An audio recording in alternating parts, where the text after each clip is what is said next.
The sound of a chainsaw carries for miles through the Oregon Coast Range. It echoes off the ridges, bounces through the valleys, gets swallowed by fog so thick you can taste the moisture on your tongue. On the morning of October 14th, 1979, that sound stopped 14 men from ever hearing anything again. They were found over the following week, scattered across 12 square miles of Douglas fir forest in Coos County, Oregon, crushed beneath logs, trapped under fallen trees. Buried in what investigators would later describe as a cascade failure of timber that defied probability.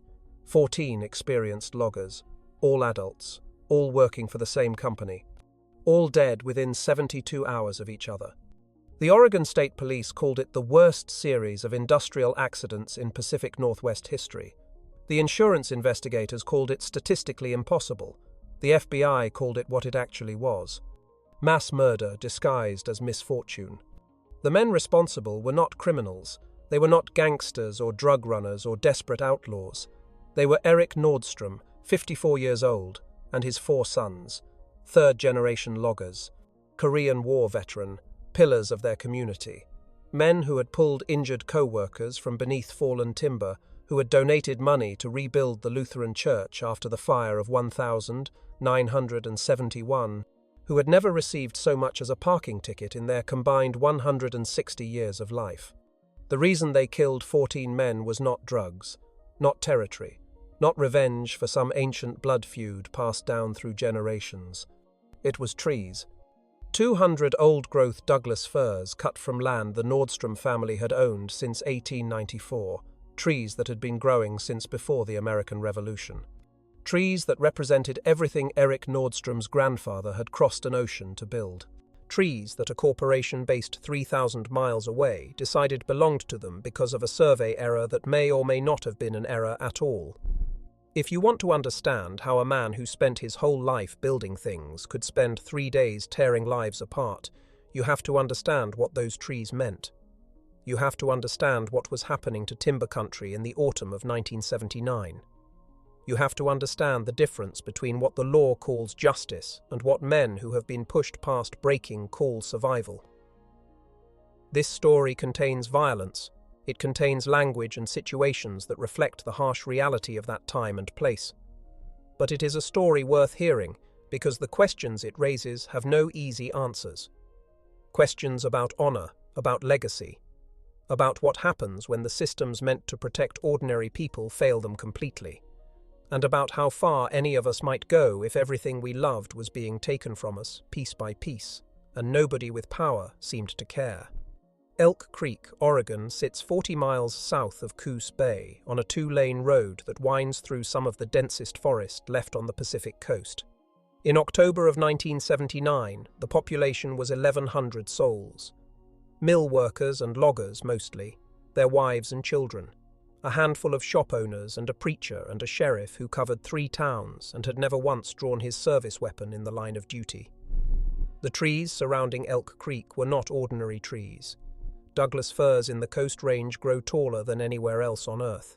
200 feet, 250. The oldest ones, the ones that somehow survived the logging booms of the early 20th century, stood like cathedral columns in the fog. Their bark was a foot thick. Their root systems spread wider than the footprint of most houses. When one of them fell, the ground shook for a quarter mile in every direction. Eric Nordstrom's grandfather had come to this forest in 1894, sailed from Sweden with $17 and a letter of introduction to a logging camp foreman who turned out to have died 2 years before. Niels Nordstrom worked his way up from cookhouse helper to faller to crew boss. Saved his money, bought land, planted seedlings where the first generation of loggers had clear-cut everything worth taking. Those seedlings were 85 years old by the autumn of 1979. Not ancient by Douglas fir standards, but old enough. Old enough to be worth serious money. Old enough to represent 3 generations of patience and planning and faith that the future would reward those who invested in it. But in the back corner of the Nordstrom property, past the creek and up the north-facing slope, stood trees that were already old when Niels Nordstrom first set foot in Oregon. A grove of old-growth giants that the original loggers had somehow missed or ignored, or simply could not figure out how to extract from such difficult terrain.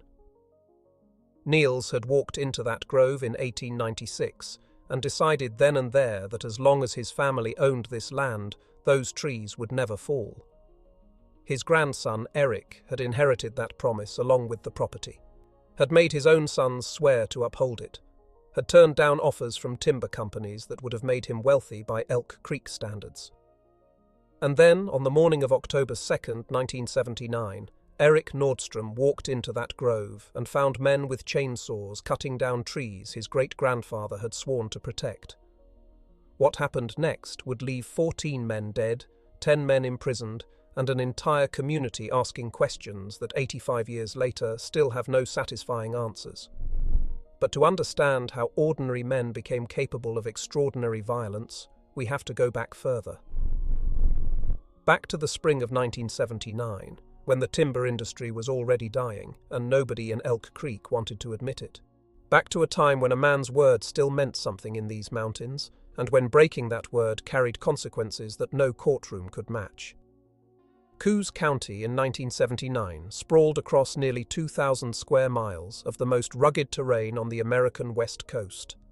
Mountains rose straight out of the Pacific, their slopes covered in forest so dense that sunlight only reached the ground for a few hours each day. Rivers cut through valleys carved by 10,000 years of rainfall. Roads followed those rivers because there was no other way through. When the fog rolled in from the ocean, which it did more days than not, visibility dropped to nothing, and the world shrank to whatever you could touch with your own hands. The county had been timber country since white settlers first arrived in the 1850s. They looked at those trees, millions upon millions of Douglas firs and cedars and hemlocks stretching from the coast to the Cascade Crest, and they saw money. Fortunes waiting to be cut down and shipped to San Francisco, where the gold rush had created a hunger for lumber that seemed bottomless. By 1900, Coos Bay had earned the title lumber capital of the world. Ships lined up in the harbour waiting to carry timber to markets as far away as China and Australia. The boom lasted longer than anyone had a right to expect, through 2 world wars and a depression. Through technological changes that replaced axes with chainsaws and ox teams with diesel trucks. The population of Coos County grew 30% in the 1940s alone. Men who had grown up dirt poor in Oklahoma and Arkansas came west looking for work and found it. Good work, hard work, the kind of work that built calluses on your hands and put food on your table and let you believe that if you just kept showing up and doing your job, everything would turn out fine. By 1979, 81,000 people worked in the Oregon timber industry. In towns like Elk Creek, that number meant everything. It meant the mill running 3 shifts. It meant the grocery store staying open late because workers needed to buy provisions after their day ended. It meant young men could graduate high school on Friday and start earning real wages on Monday. It meant fathers could look their sons in the eye and say with confidence that there would always be a place for them here, in these mountains, doing this work. But the men who said such things were lying to themselves. The signs of collapse had been visible for years to anyone willing to look, and in the autumn of 1979, the collapse finally arrived. October of that year brought the worst news the timber industry had received in 50 years. Interest rates climbed past 15%, choking off the housing construction that consumed most of the lumber these mills produced. Canadian timber flooded the American market at prices Oregon operations could not match. The Japanese, who had been buying Pacific Northwest logs for decades, suddenly discovered they could get what they needed cheaper from Southeast Asia. The mill closures started in September. Georgia Pacific shut down its plywood operation in Coos Bay, throwing 400 men out of work in a single afternoon. Smaller operations followed. By Christmas, unemployment in the coastal counties would top 25%. By the following spring, 48,000 timber jobs across the Pacific Northwest would be gone. Most of them would never come back. Elk Creek felt the shockwave before the layoffs even started. The big companies, The ones with stockholders in New York and board members who had never set foot in Oregon began looking for ways to cut costs. They deferred maintenance on equipment. They reduced safety inspections. They pushed crews to work faster, log more timber, make up in volume what they were losing in price. And they started looking at land they had ignored for decades. Land that belonged to small operators who lacked the legal resources to fight back. Land where old-growth timber still stood, worth 10 times what second growth brought at the mill. Land like the 2,000 acres the Nordstrom family had held since 1894. The town of Elk Creek itself was not much to look at. A main street 4 blocks long with a hardware store, a grocery, a diner called May's that had been serving the same breakfast since 1952, and a bar called the Timberline where men gathered after shift to drink beer and complain about their bosses. The Lutheran church stood at one end of town, white clapboard with a steeple that needed painting. The elementary school stood at the other end, brick building with a playground where generations of loggers' children had learned to throw a baseball and skin their knees. There was no hospital. Nearest one was in Coos Bay, 40 minutes by ambulance if the roads were clear, longer if it was raining, which it usually was. There was no lawyer. Nearest one was also in Coos Bay, and he charged more per hour than most mill workers made in a day. There was a sheriff, technically, but he covered 3 towns and spent most of his time dealing with drunk drivers and domestic disputes. Serious crime was something that happened in cities. In Elk Creek, people handled their own problems. That was the culture. That was the code. It went back to the first settlers, men and women who had crossed a continent to reach this place and found no government waiting to help them when they arrived. They built their own houses. They cleared their own land. They settled their own disputes. When someone wronged you, you did not run to the authorities. You handled it yourself, directly, the way men had always handled such things before courts and lawyers complicated everything. This code had its darker side. Feuds that lasted generations. Violence that went unreported because reporting it meant admitting you could not solve your own problems. A suspicion of outsiders so deep that it took years for newcomers to earn even basic trust. But it also created a community where your word meant something, where a handshake sealed a deal more firmly than any contract, where men who had nothing else could still have their honor, their reputation, the knowledge that their neighbors respected them. Eric Nordstrom had lived by this code his entire life. His father had lived by it. His grandfather had brought it from Sweden, where the same harsh landscape had produced the same harsh values. You worked hard. You kept your promises. You did not complain about what life handed you. And when someone tried to take what was yours, you did not beg for help from strangers in distant cities who did not know you and did not care. You handled it yourself. The smell of Elk Creek in October was wet earth and rotting leaves and the sharp resin scent of cut timber. Chainsaw exhaust hung in the air near the mill, mixing with diesel fumes from the logging trucks that rumbled through town every 15 minutes during daylight hours. Wood smoke rose from chimneys as families started their stoves against the morning chill. The temperature hovered around 50 degrees most days, dropping into the low 40s at night. Rain fell more often than not, sometimes a steady drizzle that lasted for days, sometimes a genuine downpour that turned the unpaved roads into rivers of mud. Sound carried strangely in those forests. A chainsaw could be heard for miles, its whine echoing off the hillsides until it seemed to come from everywhere at once.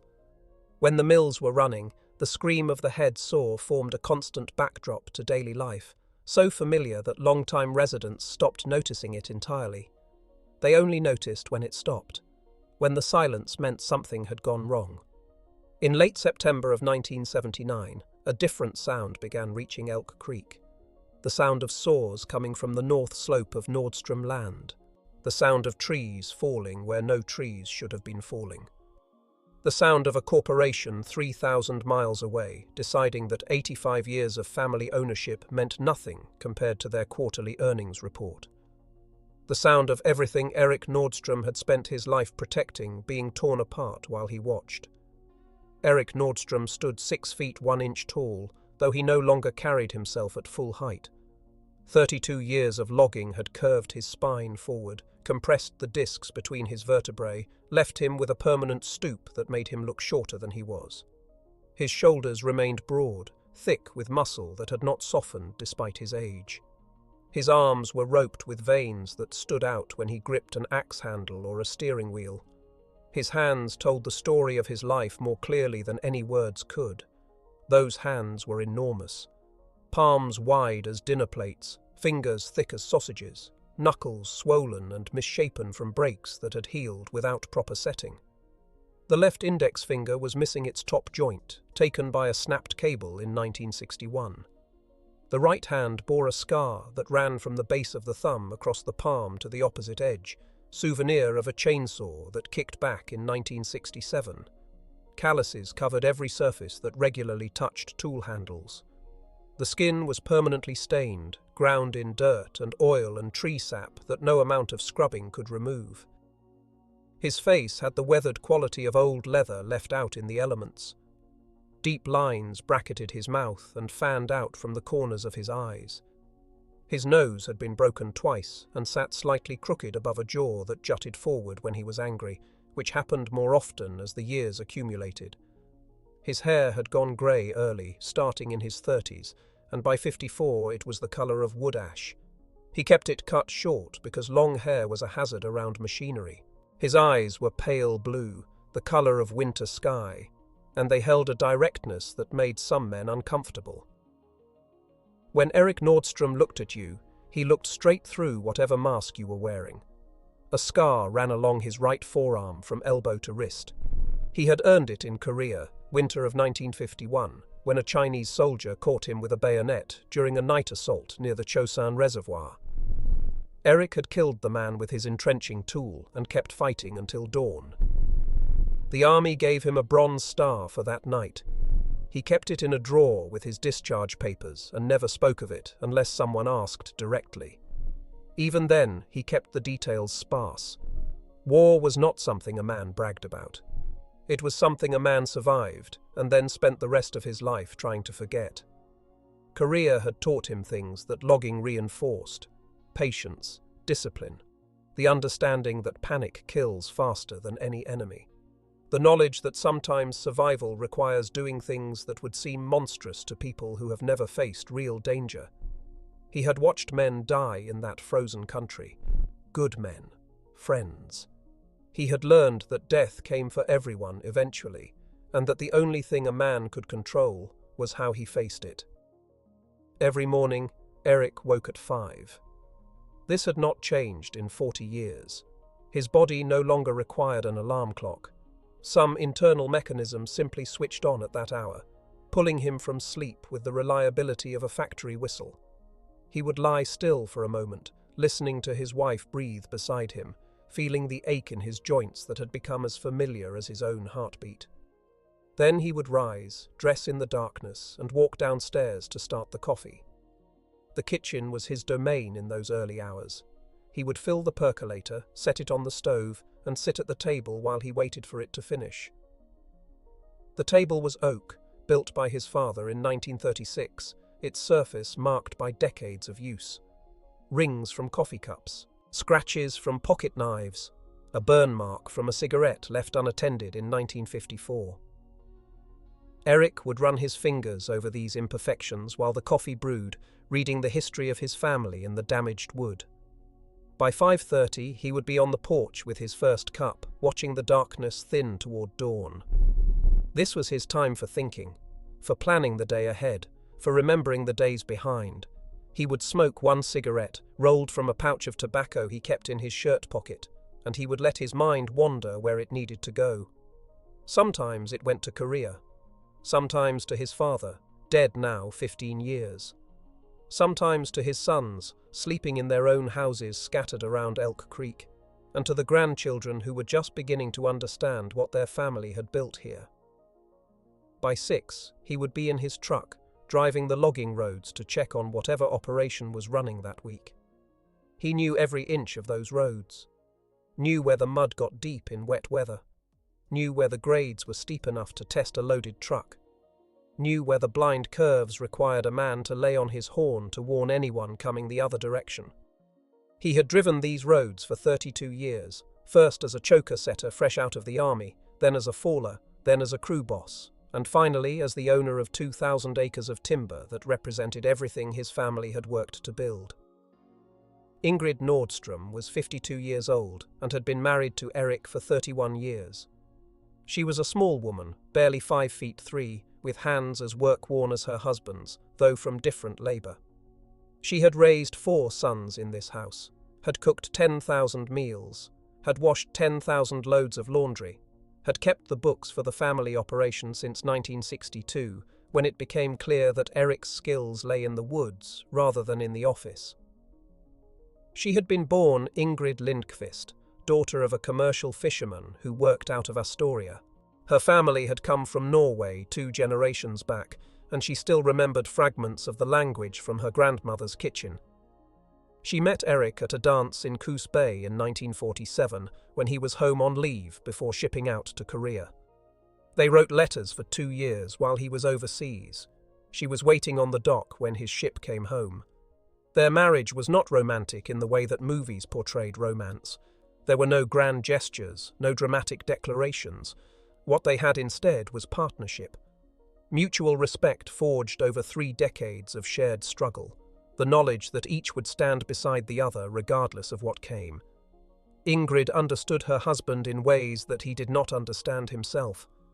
She knew when to push him and when to leave him alone.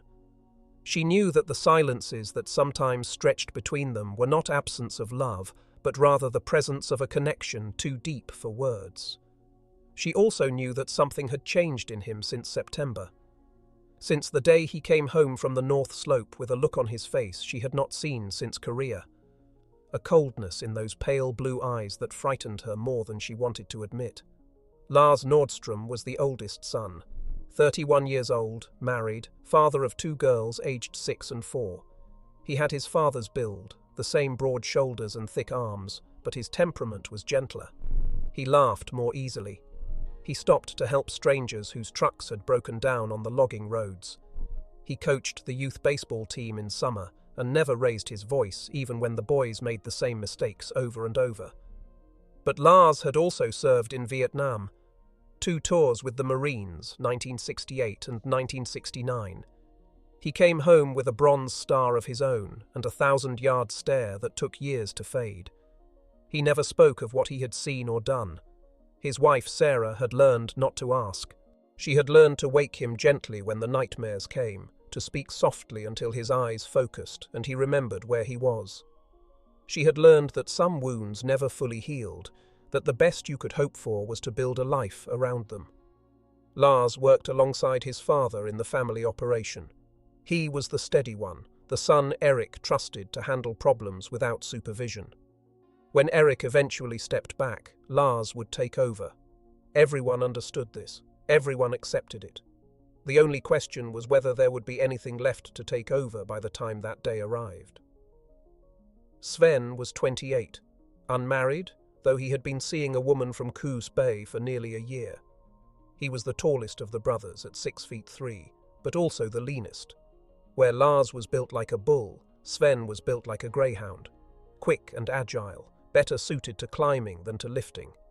He worked as a faller, the most dangerous job in logging, bringing down trees with a precision that older men admired and envied. Sven was also the hothead of the family, the one most likely to throw a punch when words failed. He had been in more bar fights than anyone cared to count, though he had mellowed somewhat in recent years. His father attributed this to the woman from Coos Bay. His brothers attributed it to the beating Sven had taken in 1976 from a mill worker twice his size, who had not appreciated Sven's comments about his wife. Either way, the fire still burned in him. It just took more to bring it to the surface. Carl was 25, married for 2 years to a girl he had known since elementary school. No children yet, though they were trying. He was the quiet one, the brother who could go entire days without speaking more than a dozen words. He worked as the equipment mechanic, keeping the family's trucks and machinery running through a combination of skill and stubbornness. There was nothing Carl could not fix if given enough time and access to spare parts. His silence was not emptiness. His brothers knew this. Carl simply processed the world differently than other people. He watched, he listened, he thought carefully before acting or speaking. When he did speak, his words carried weight because they were so rare. Eric sometimes said that Carl had inherited his grandfather's temperament, the old Swedish stoicism that viewed excessive talk as a form of weakness. Eric Jr. was the youngest at 21. Everyone called him Junior to distinguish him from his father, a nickname he had long since stopped fighting. He was still finding himself, still uncertain what shape his life would take. He had graduated high school 3 years earlier and gone straight to work in the family operation, but lately he had been talking about leaving, about seeing something of the world beyond Coos County, about maybe joining the army the way his father and oldest brother had done. These conversations upset Ingrid more than she let show.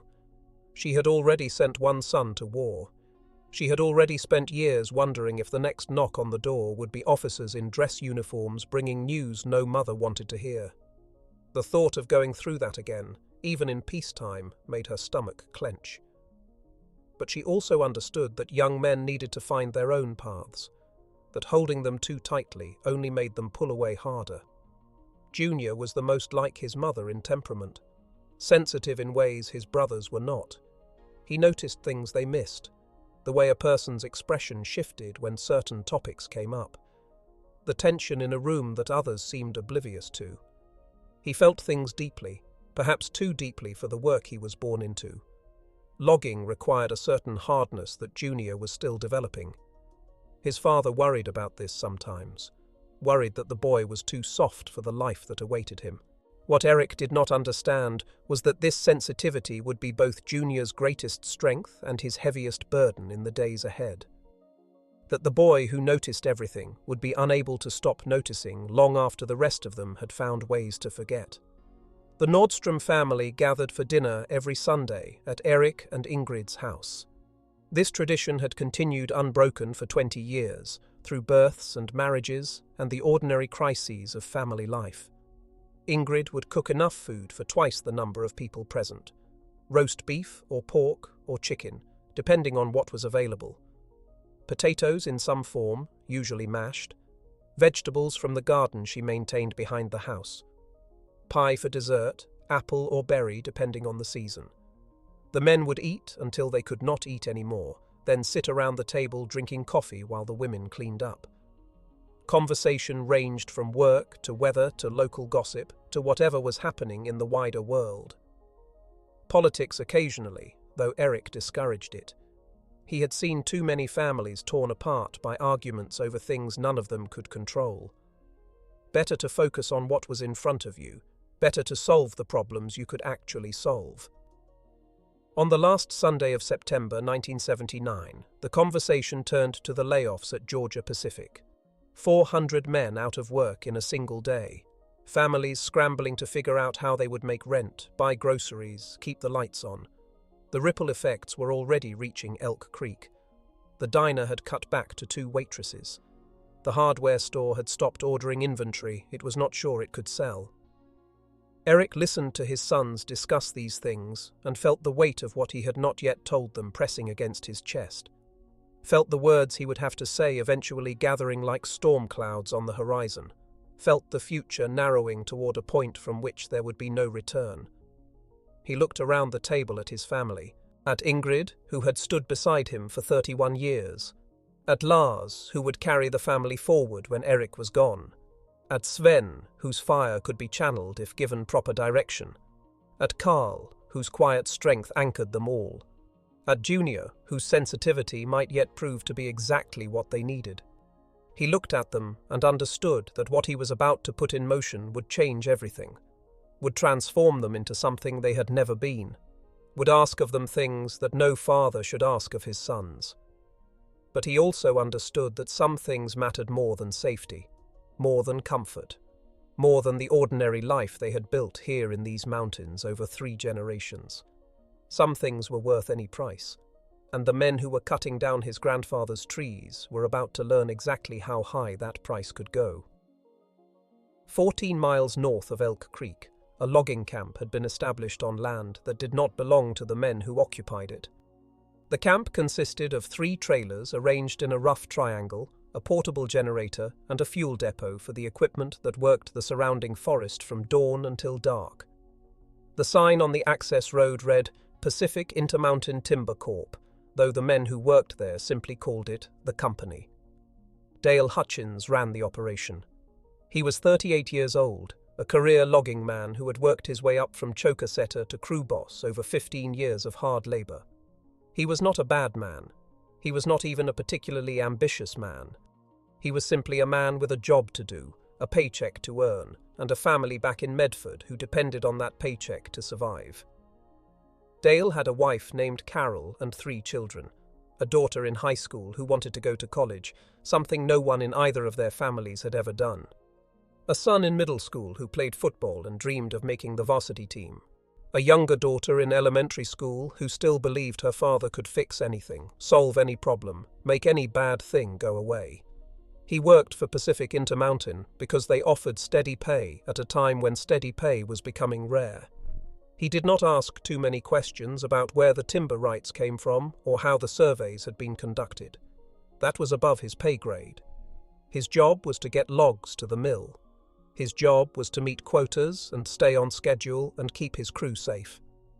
Everything else was someone else's problem. The crew consisted of 13 other men, fallers and buckers and equipment operators. Most of them were from southern Oregon. A few had come up from California when the mills down there started closing. They were not locals. They did not know the families whose land they were logging. They did not know the history of the trees they were cutting. They were just workers doing a job, same as workers everywhere. But they were also the instruments of something larger than themselves. Pieces in a machine designed to extract maximum value from these forests before the regulations caught up, before the lawsuits started, before the whole rotten system came crashing down. Pacific Intermountain was a subsidiary of a holding company based in Delaware that was itself owned by investors in New York who would never set foot in Oregon and did not particularly care what happened here as long as the quarterly numbers looked good. This was the enemy Eric Nordstrom faced, not Dale Hutchins, who was just trying to feed his family. Not the 13 men on his crew who had mortgages and car payments and children who needed braces. The enemy was something larger and more diffuse, a system that reduced ancient forests to line items on balance sheets, a legal structure that allowed corporations to claim land through paperwork, while the people who had lived on that land for generations discovered they had no recourse. But systems cannot be fought with fists or rifles. Systems can only be fought by fighting the people who operate them.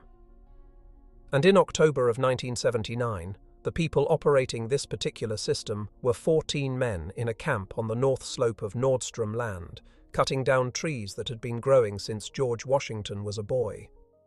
Dale Hutchins did not know that the survey his company had used to justify this operation was fraudulent, did not know that Pacific Intermountain had a pattern of similar land grabs across 3 states, targeting small operators who lacked the resources to fight back. Did not know that the corporate strategy depended on completing the harvest before anyone could obtain an injunction, then settling any lawsuits for pennies on the dollar while keeping the profits from the illegally harvested timber. All Dale knew was that his boss had handed him coordinates and told him to start cutting. All he knew was that his family needed him to keep this job. All he knew was that the trees on this slope were some of the finest old-growth Douglas fir he had seen in years, worth a fortune at the mill, worth enough to keep his crew employed through the winter when other crews would be laid off. He was not evil, he was not malicious. He was simply a man caught in a machine that was bigger than any individual, making decisions that seemed reasonable from where he stood, but that looked very different from where Eric Nordstrom stood, watching his grandfather's legacy turned into lumber. This was the tragedy at the heart of what was about to happen. Good men on both sides, families on both sides, children who needed their fathers on both sides, and a system that had arranged things so that these men found themselves in opposition, so that the destruction of one group became necessary for the survival of the other. 14 men would be dead within a week. Their families would mourn them. Their children would grow up without them. And none of it would change anything about the system that had set them on a collision course with Eric Nordstrom and his sons. That was the deepest horror of it. Not the violence itself, though the violence would be terrible. The deepest horror was the waste. Good men destroying each other while the real architects of their conflict sat in offices 3,000 miles away, reading reports and making calculations and never once considering the human cost of the numbers on their spreadsheets. Dale Hutchins had 2 weeks left to live. He would spend those weeks working hard, calling his wife every evening, counting the days until the job was finished and he could go home. He would never see his daughter graduate. Never see his son make varsity. Never again hold his youngest girl and tell her that everything would be all right. He would die in these woods, crushed beneath timber that fell in a direction it should not have fallen, and his last thought would be of his family. That is the weight of what Eric Nordstrom set in motion. That is the truth that no justification can fully erase. That 14 men with families who loved them were about to die for decisions they did not make, in service of a system they did not control, on land that should never have been in dispute at all. And the man who killed them would spend the rest of his life knowing exactly what he had done and why. Eric Nordstrom discovered what was happening on the morning of October 2nd, 1979. He had driven up to the North Slope to check on a stand of second-growth timber he was planning to harvest the following spring. The road was rough, barely more than a track carved into the hillside by decades of logging trucks, and his pickup bounced and shuddered as he climbed toward the ridge. He heard the chainsaws before he saw anything. The sound was wrong. It was coming from the wrong direction, from land he had no intention of logging, from the grove his grandfather had set aside 85 years earlier. For a moment he thought he must be mistaken. Sound played tricks in these valleys, echoed off the hills, and seemed to come from places it was not. But the sound grew louder as he drove, and when he crested the ridge and looked down into the hollow where the old growth stood, he saw what should have been impossible. Men in orange vests moving through his forest, a skidder dragging logs toward a landing zone, a loader lifting timber onto a truck that bore markings he did not recognize. And everywhere, the stumps. Fresh-cut stumps where trees had stood for 300 years, their pale faces staring up at the grey October sky like wounds that would never heal. Eric stopped his truck, got out, stood at the edge of the ridge looking down at the destruction, and felt something shift inside his chest. A cold sensation, as if his heart had been packed in ice. His hands hung at his sides. His breath came slow and steady. Anyone watching would have thought he was calm, would have thought he was simply a man surveying an unexpected scene. They would have been wrong. What Eric Nordstrom felt in that moment was not calm. It was the absence of ordinary emotion, the void that opens when something so terrible happens that the mind cannot process it through normal channels. He had felt this once before, in Korea, when he crested a hill and saw what the Chinese had done to a field hospital they had overrun in the night. That same disconnection, that same sense of observing events from a great distance, while some deeper part of himself began making calculations that had nothing to do with law or civilization. He counted the stumps. 47 trees that had been growing since before the American Revolution, cut down in what looked like 3 or 4 days of work. Each of those trees was worth $5,000 at minimum. The larger ones were worth twice that. But the money was not the point. The money had never been the point. His grandfather had walked into this grove in 1896 and sworn that these trees would stand as long as the family held this land. His father had renewed that promise. Eric had renewed it. His sons had grown up knowing that this grove was sacred, that it represented something beyond commercial value, that some things in this world should be preserved simply because they deserved to exist. And now, strangers with chainsaws were erasing 3 generations of stewardship because someone in an office somewhere had decided that these trees belonged to them. Eric got back in his truck, drove down the slope toward the operation. The men saw him coming and stopped their work, watching the unfamiliar vehicle approach. Dale Hutchins stepped forward, hand raised in a gesture that was half greeting and half warning. Eric stopped the truck 20 feet from where Dale stood, got out slowly, walked toward the crew boss with that same terrible calm that anyone who knew him would have recognized as dangerous. "Who are you?" Eric said. His voice was flat, uninflected, the voice of a man who has moved past anger into something colder. "Dale Hutchins, crew boss for Pacific Intermountain." He kept his tone professional, neutral. "And you are?" "Eric Nordstrom. You are cutting trees on my land." Dale's expression shifted, not quite guilt, something more like the discomfort of a man who had been expecting this conversation and had hoped to avoid it. "According to our survey, this section falls within the boundaries of the Henderson timber sale. Pacific Intermountain purchased cutting rights from the Henderson estate in August. The Henderson property is 2 miles east of here." Eric pointed toward the ridge. "My family has owned this land since 1894. I have the deed in my house. I have tax records going back 80 years. This is Nordstrom land. It has always been Nordstrom land." Dale reached into his vest and produced a folded paper, handed it to Eric. "This is the survey our company commissioned. According to this, the boundary runs along the creek at the bottom of this hollow. Everything north of the creek falls within the Henderson sale." Eric looked at the paper, looked at the official stamps and signatures, looked at the line on the map that bore no relationship to the actual boundary he had walked 100 times. "This survey is wrong. I understand you feel that way, sir, but this document was prepared by a licensed surveyor and filed with the county. If you have a dispute, you will need to take it up with the courts." Eric looked past Dale at the stumps, at the logs stacked on the landing, at the men who had stopped working and were watching this exchange with expressions ranging from nervous to hostile. "How many have you cut?" "We have been operating for 4 days." Dale's voice remained professional, but there was a wariness in his eyes now. He had seen men like Eric before, had seen what happened when they reached the end of their patience. "How many trees?" "I would have to check the tally sheets for an exact number." Eric stepped closer, close enough that Dale had to tilt his head back slightly to maintain eye contact. "Those trees were planted by my grandfather. They were standing before your grandparents were born, and you have been cutting them down for 4 days while I had no idea you were here." "Sir, I am just doing my job. If there has been a mistake with the survey, that is something for the lawyers to sort out. But I have a valid work order and a crew that depends on me to keep them employed. I cannot just stop operations because someone shows up claiming the land belongs to them." Eric said nothing, just stood there, looking at Dale Hutchins, looking through him the way he had looked through enemy soldiers in Korea when he was calculating how to kill them. The silence stretched.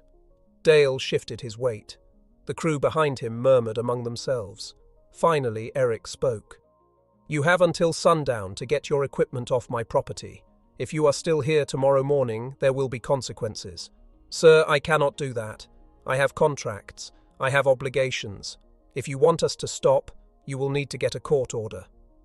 Eric turned and walked back to his truck, got in, started the engine, looked at Dale Hutchins one more time through the windshield. Then he drove away, down the logging road, back toward Elk Creek, leaving behind 47 stumps and a crew that would spend the rest of the day looking over their shoulders. Dale watched the truck disappear around the curve, turned to his men. "Back to work. We are behind schedule." But he did not forget the look in Eric Nordstrom's eyes, did not forget the quality of that silence. And for the rest of the afternoon, he found himself glancing toward the ridge, half expecting to see that battered pickup appear again. He should have trusted that instinct. He should have packed up his crew and left that day. But he had contracts, he had obligations. He had a family that depended on him. And so he stayed. And 2 weeks later, he died. Eric drove straight to the Coos County Sheriff's Office. The building was a low concrete structure on the edge of town, built in the 1950s and showing every year of its age. He parked in the gravel lot and walked inside, his boots tracking mud across the linoleum floor. The deputy on duty was a young man named Wilson, who had been with the department for less than a year. He looked up from his paperwork as Eric approached the counter. "Help you? I need to report trespassing and theft. There are men cutting timber on my property without permission."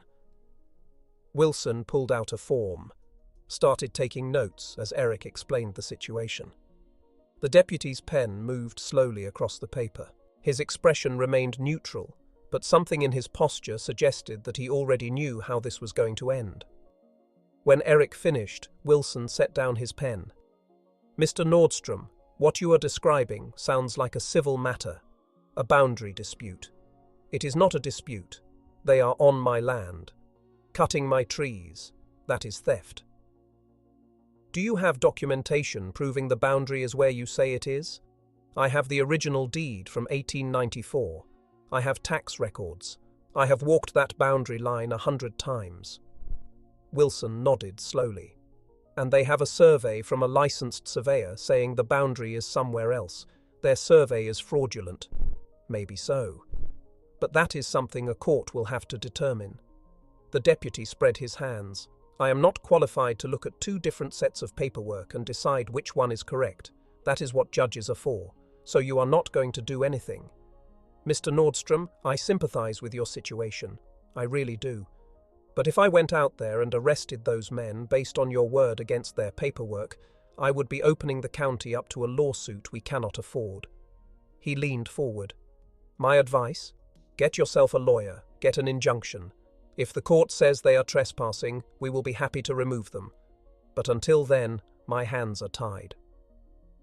Eric stood at the counter for a long moment, looking at the young deputy, looking at the forms and the filing cabinets and all the machinery of a system that was supposed to protect people like him, but somehow never did. Then he turned and walked out without another word. The lawyer's office was in Coos Bay, above a hardware store on the main street. The lawyer's name was Patterson.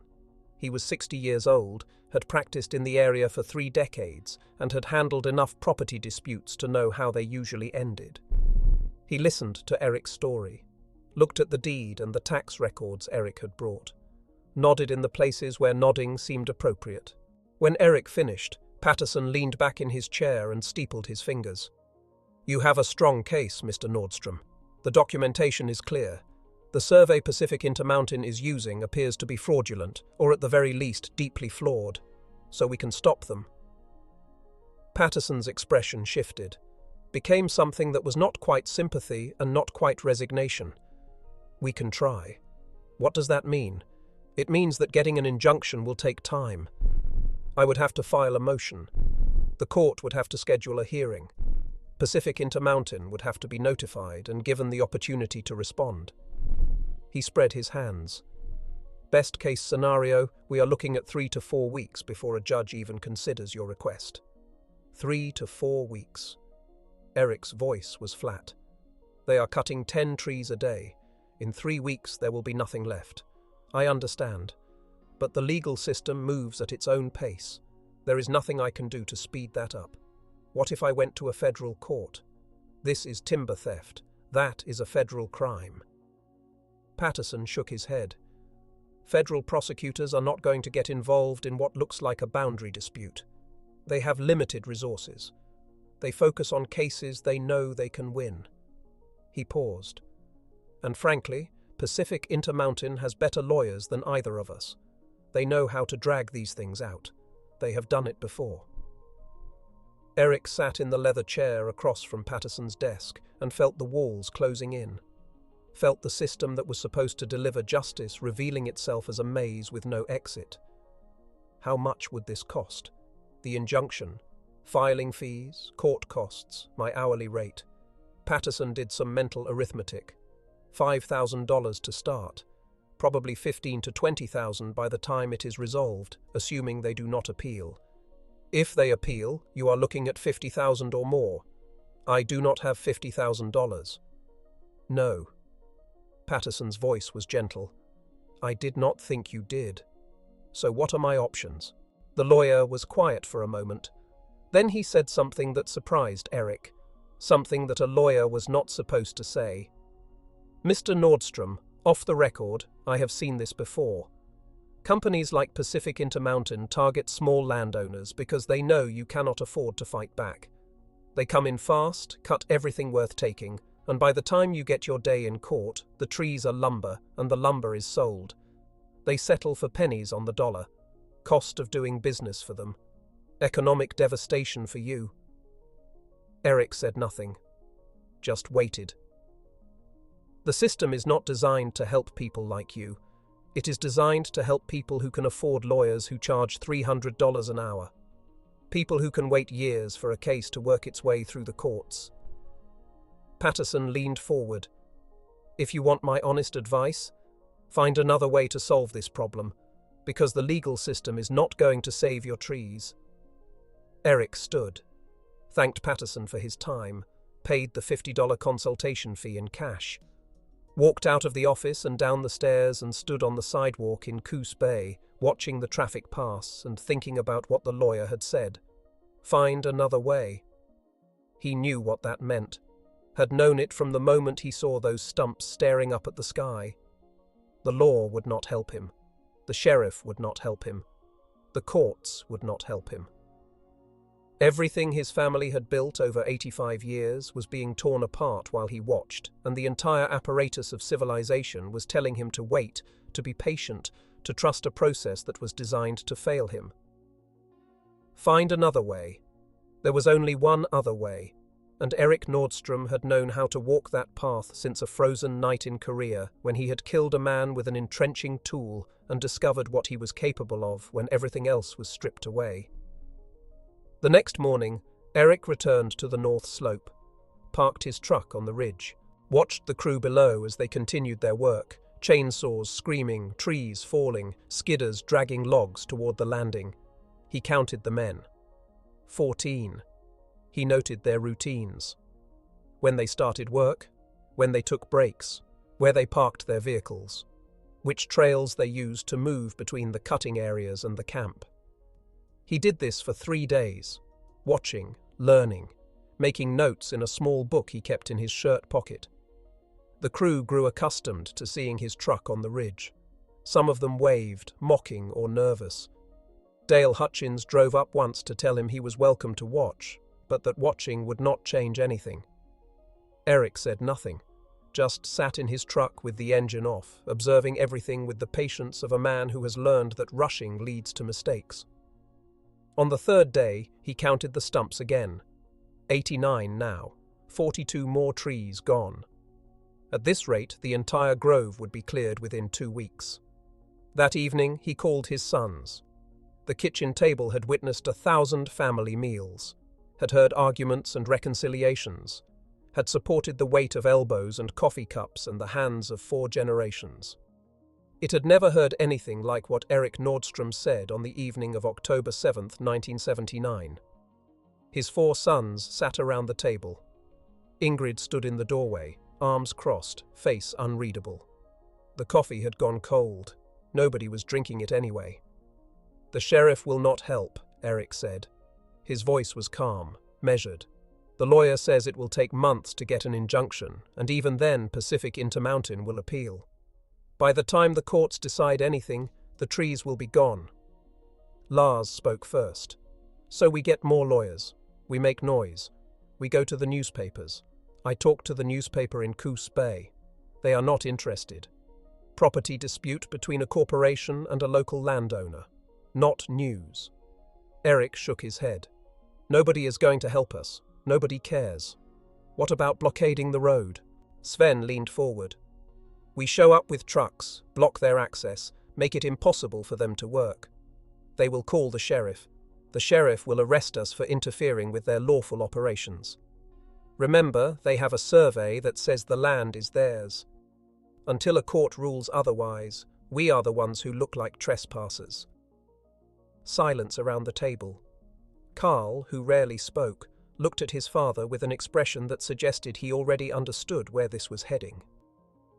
Junior shifted in his chair, uneasy, sensing the weight of what was about to be said.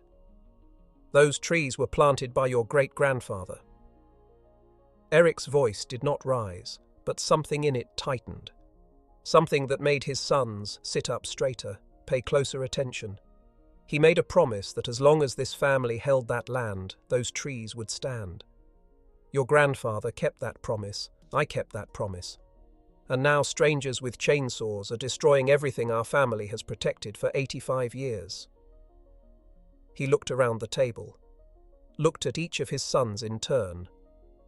The law will not help us. The police will not help us. The courts will not help us. So we have a choice. We can sit here and watch while they take everything, or we can handle this ourselves. The silence that followed was the loudest sound in the room. "Dad?" Lars said slowly. "What exactly are you suggesting?" Eric did not answer directly. Instead, he said, "Those men are operating heavy equipment on dangerous terrain. Logging is the most hazardous occupation in America. Accidents happen every day. Chainsaws malfunction. Trees fall in unexpected directions. Equipment fails on steep grades." He let the words hang in the air. If enough accidents happened in a short period of time, Pacific Intermountain would have no choice but to pull their operation. No crew would agree to work a site with that kind of safety record. No insurance company would cover them. They would leave. And by the time anyone figured out that the accidents were not accidents, the investigation would lead nowhere. Sven's eyes had gone hard. He understood. Carl nodded slowly, the same cold calculation visible in his face. Junior looked sick, but he did not look away. Only Lars spoke. "You are talking about ending those men. I am talking about protecting what is ours. Dad, those are people. They have families. So do we." Eric's voice finally showed an edge. "So did your grandfather when he planted those trees. So did his father when he crossed an ocean with nothing but $17 and a letter of introduction to build something that would last. Our family has sacrificed for 85 years. And now you want me to let strangers take it all because protecting it would be difficult? Because it would require us to do hard things?"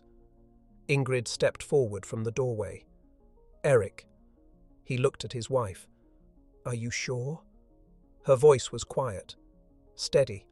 The voice of a woman who had stood beside this man for 31 years and understood exactly what he was capable of. "Once you start down this road, there is no coming back." Eric held her gaze. "I know." She was silent for a long moment. Then she nodded, almost imperceptibly. A gesture that meant she would not stop him, that she understood why this had to happen, that she would carry this weight alongside him as she had carried every other weight their life together had demanded. Eric turned back to his sons. "I am not ordering you to do anything. This is a choice each of you has to make for himself. But know this, if we do nothing, we lose everything, not just the trees, everything our family has built, everything our grandfather crossed an ocean to create. It all disappears, and the men who took it will never face any consequences. They will do the same thing to the next family, and the next, and the next, because they know that people like us cannot fight back." He stood up. His chair scraped against the floor. "I am going to stop them, with your help or without it. But I would rather have my sons beside me than face this alone." He walked out of the kitchen, left his sons sitting at the table, looking at each other, feeling the weight of what their father had asked them to do. Lars spoke first. "He is serious." Sven nodded. "He is always serious." Carl said nothing, just sat there with that calculating expression, already working through the logistics. Junior's voice was barely a whisper. "Can we really do this?" Nobody answered, because nobody knew. They had never done anything like this before, had never imagined they would be asked to. But their father had asked, and in this family that meant something. One by one they stood up from the table. One by one they walked out into the October darkness to find their father and tell him they were with him. And one by one they crossed a line that none of them would ever be able to cross back over. The planning began the next morning. Eric gathered his sons in the barn behind his house, a structure that smelled of motor oil and old hay and the accumulated dust of 50 years. A single work light hung from a beam, casting shadows that shifted whenever someone moved. Eric spread a topographic map across the workbench. The map showed every ridge and hollow of the north slope, every logging road and skid trail, every creek and clearing. He had walked this land since childhood, knew it the way a man knows the rooms of his own house. Here is their camp. He pointed to a spot near the creek. 3 trailers, generator, fuel depot. They have 14 men total. 1 crew boss, name of Dale Hutchins. The rest are fallers, buckers, and equipment operators. How do you know all this? Lars asked. I have been watching them for 3 days. Eric's voice was flat, emotionless, learning their routines, when they start work, when they take breaks, which trails they use. Sven leaned over the map. Where are they cutting? Eric traced a line with his finger. They started here, at the eastern edge of the grove, working west, taking about 10 trees a day. He tapped a spot near the center of the grove. The oldest trees are here, 300 years old, some of them. At their current pace, they will reach this area in about a week. So we have a week. Carl spoke for the first time. His voice was quiet, thoughtful. Less than that. Eric straightened up. If we wait too long, they finish the job and leave. We need to act while they are still here, while the operation is still running. Junior stood at the edge of the group, arms crossed, face pale. He had not spoken since they gathered, had not asked questions or offered suggestions. He was listening, processing, trying to reconcile the father he had known his whole life with the man standing before him now, calmly discussing how to end 14 strangers. The key is making it look natural. Eric continued. Logging is dangerous work. Equipment fails. Trees fall wrong. Men make mistakes. If we do this right, it will look like a series of tragic accidents. Nothing that points to us, nothing that brings the law to our door. And if we do it wrong, Lars asked, then we spend the rest of our lives in prison. Eric met his oldest son's eyes. I am not going to pretend this is safe. It is not. But neither is doing nothing. Neither is watching everything our family built get torn apart while we stand by with our hands in our pockets. He turned back to the map. Here is what I am thinking. We do not confront them directly. We do not threaten them. We do not give them any reason to suspect what is coming. Instead, we create conditions. We weaken equipment. We compromise safety systems. And then we let nature take its course. Sven nodded slowly. Sabotage. Exactly. Eric pulled a pencil from his pocket and began marking the map. Their equipment runs on steep terrain, grades of 30–40%. If a brake line fails on one of those grades, the machine goes over. Driver does not walk away from that. What about the fallers? Carl asked. The men with chainsaws? Trees are unpredictable. Even experienced fallers sometimes cut a tree that falls in a direction they did not expect. If certain trees were weakened beforehand, cut partway through on the opposite side, they might fall toward the faller instead of away from him. Junior made a sound, a small noise, almost involuntary. His brothers glanced at him but said nothing. The landing area is another vulnerability. Eric continued. They stack logs there before loading them onto trucks. Those stacks can be unstable. If the supports were compromised, a stack might collapse when men were standing nearby. He stepped back from the map. We do not do everything at once. That would be suspicious. We spread it out over several days. One accident here, another there. Each one looks like bad luck. Like the kind of thing that happens in logging operations all the time. Only when you step back and look at the pattern does it become clear that something else is going on, and by then it is too late. Lars was quiet for a long moment. Then he said, You have thought about this a lot. I have had 3 days with nothing to do but watch and think. Eric's voice carried no apology. This is the only way. I wish it were not, but it is. The planning continued for hours. Eric assigned each son a role based on his skills. Lars would handle the heavy equipment. He understood machines, knew where the critical systems were, knew how to make a failure look like wear or neglect. Sven would work on the trees. As a faller himself, he knew exactly how to weaken a trunk so that it would collapse in a specific direction at a specific time. Carl would handle the support structures. The log stacks, the loading equipment, the rigging that held everything together. Junior would serve as lookout, watching for anyone who might stumble onto them while they worked. They would operate at night. The crew worked from dawn until dusk, then returned to their camp. After dark, the forest belonged to whoever was willing to move through it without lights, without sound, without leaving traces. Eric had done this before.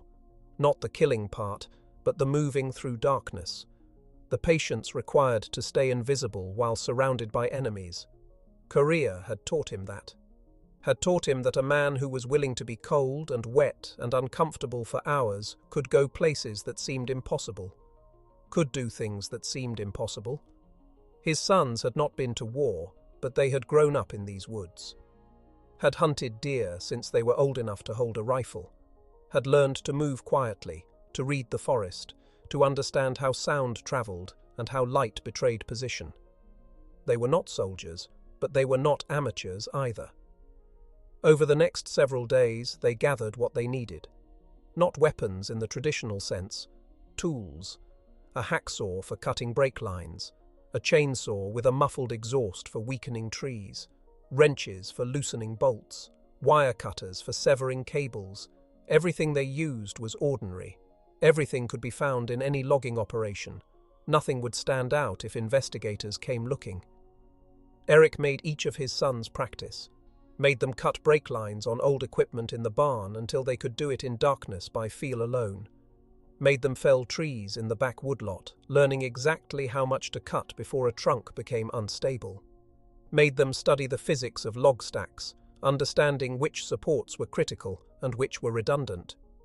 He was not training them for a single night of violence. He was training them for a campaign. A systematic dismantling of Pacific Intermountains operation that would look, from the outside, like nothing more than a run of terrible luck. And through it all, he watched his sons. Watched for signs of doubt, signs of weakness, signs that one of them might break under the pressure of what they were about to do. Lars was solid. Whatever reservations he had, he kept them buried deep.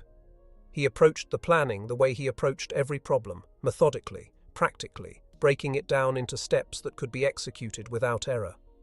Sven was eager. Too eager, perhaps. The anger that had always simmered beneath his surface had found an outlet, and he embraced it with an intensity that worried Eric sometimes. Anger was useful, but only if it could be controlled. Uncontrolled anger led to mistakes, and mistakes in this business led to prison or worse. Carl was unreadable. He absorbed information, asked occasional questions, offered occasional suggestions. But his face revealed nothing of what he was thinking. Nothing of how he felt about what they were planning. Eric suspected that Carl had made peace with it in some way the others had not. Had calculated the costs and benefits and arrived at a conclusion that required no further emotional processing. Junior was struggling. That much was obvious. He went through the motions of training, learned what his father taught him, but there was something in his eyes that had not been there before. A haunted quality. A weight that seemed to grow heavier each day. On the fourth night of preparation, Eric found Junior sitting alone on the porch of the family house, staring out at the darkness. He sat down beside his youngest son, said nothing, waited. "Dad." Junior's voice was barely above a whisper. "Are we really going to do this?" "Yes, those men have not done anything to us, not personally. They are just workers, following orders. So were the men I faced in Korea." Eric's voice was not unkind, but it was not soft either. They were just soldiers, following orders, doing their jobs, and they would have ended me without a second thought if I had given them the chance. That was war. This is war too, just a different kind. Eric turned to look at his son. "Do you think those men care about our family? About our trees? About the promise your great-grandfather made 85 years ago? They do not. We are nothing to them. An obstacle to be overcome. A line item on a spreadsheet. That does not mean they deserve to die. Eric was silent for a long moment. Then he said, "No, it does not. And if there were another way, I would take it. But there is not. I have looked. I have tried. The law will not help us. The courts will not help us. Nobody will help us. So we help ourselves." Junior said nothing. "I am not asking you to feel good about this," Eric continued. "I am not even asking you to understand it. But I am asking you to trust me, to believe that I have thought this through, that I would not be doing this if there were any other option, and if I cannot." Eric looked at his son, really looked, saw the fear there, the doubt, the desperate hope that there might be some way out of this that did not require crossing lines that could never be uncrossed. "Then you stay home." Eric's voice was gentle now, gentler than it had been all week. "You keep watch from a distance. You are our lookout.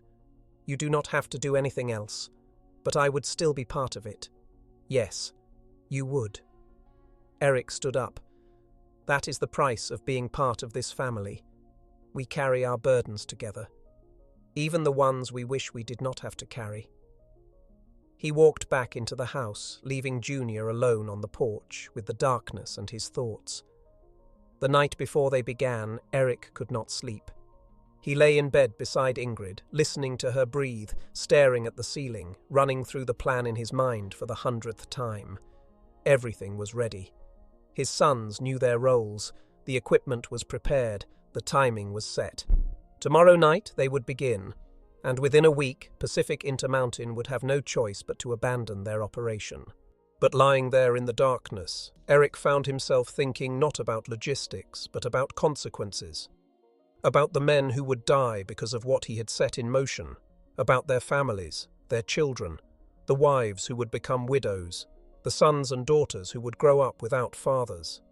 He thought about Dale Hutchins, the crew boss, the man who had stood in front of him that first day and said he was just doing his job. Eric had watched Hutchins for days now, had seen him on the phone in the evenings, pacing outside his trailer, laughing at something the person on the other end said. Probably his wife, probably his children. Dale Hutchins was not evil. He was not malicious. He was just a man trying to feed his family in hard times. A man who had taken a job without knowing that the paperwork behind it was fraudulent. A man who would die because he happened to be in the wrong place at the wrong time, working for the wrong company. Eric felt something twist in his chest. Not quite guilt, not quite regret. Something more complicated. An acknowledgement that what he was about to do was monstrous, even if it was also necessary. He thought about Korea, about the men he had killed there. He remembered their faces sometimes, in dreams. Young men, most of them. Conscripts who had been given rifles and pointed south and told to fight or die. They had been someone's sons too, someone's husbands, someone's fathers. War turned ordinary men into instruments of death. It stripped away the civilization that normally kept people from harming each other and revealed the animal underneath. Eric had learned in Korea that he was capable of violence he had never imagined. Had learned that when survival was at stake, moral considerations became luxuries that could not be afforded. This was not Korea. These men were not enemy soldiers, but the logic was the same. Someone was trying to take what was his. Someone was threatening his family, his legacy, everything he had spent his life building. And the systems that were supposed to prevent such things had failed completely. In the absence of justice, men made their own. That was the oldest law, the law that existed before courts and lawyers and police, the law that said you protected what was yours, no matter the cost. Eric turned his head and looked at Ingrid. She was awake. He could tell from her breathing. "I know what you are thinking," she said quietly. "What am I thinking?" "You are thinking about their families, about what happens to them after." Eric said nothing. "I have been thinking about that too." Ingrid's voice was steady. "About their wives, their children, about the pain we are about to cause. And?" And I keep coming back to the same place. If we do nothing, our family suffers, our children, our grandchildren. Everything we have worked for disappears. She paused. It is selfish, I suppose, valuing our family over theirs. But what else do we have? What else matters in the end, except the people we love? Eric reached over and took her hand, held it in the darkness. When this is over, she said, we will carry this weight forever. Both of us. All of us. There will be no putting it down, no forgetting. It will be part of who we are for the rest of our lives. I know. Can you live with that? Eric thought about his grandfather, about the promise made in 1896, about the trees that had been standing since before the revolution, now reduced to stumps and lumber, about the corporation that had taken them and would face no consequences unless he provided those consequences himself. I can live with it, he said, because I could not live with the alternative. Ingrid squeezed his hand. Then we do what we have to do. They lay there in silence until dawn began to lighten the sky outside their window. Then Eric rose, dressed, and went downstairs to make coffee one last time before everything changed. The kitchen was empty. The house was quiet. He filled the percolator, set it on the stove, and sat at the table his father had built in 1936. Ran his fingers over the marks and scratches that told the story of his family. Remembered all the mornings he had sat in this same chair, drinking coffee, planning ordinary days full of ordinary work. After tonight, there would be no more ordinary days. Whatever happened, whatever the outcome, Eric Nordstrom would never again be the man who sat at this table in the quiet hours before dawn. He was about to become something else, something harder, something capable of things that the man he used to be could never have imagined. The coffee finished brewing. He poured himself a cup, drank it slowly, savoring the bitterness. Then he walked outside to watch the sun rise over the mountains one last time. The day passed with agonizing slowness. Eric went through the motions of normal life, checked on equipment, made small talk with neighbors, ate lunch with Ingrid, though neither of them was hungry. Every minute felt stretched, elongated, heavy with the knowledge of what was coming. His sons were scattered around Elk Creek, each one handling his own preparations. Lars was at home with his wife and daughters, spending the day playing with the girls, reading them stories, being the father they deserved. Sven was at the bar, nursing a single beer for hours, not talking much, just sitting and staring at nothing.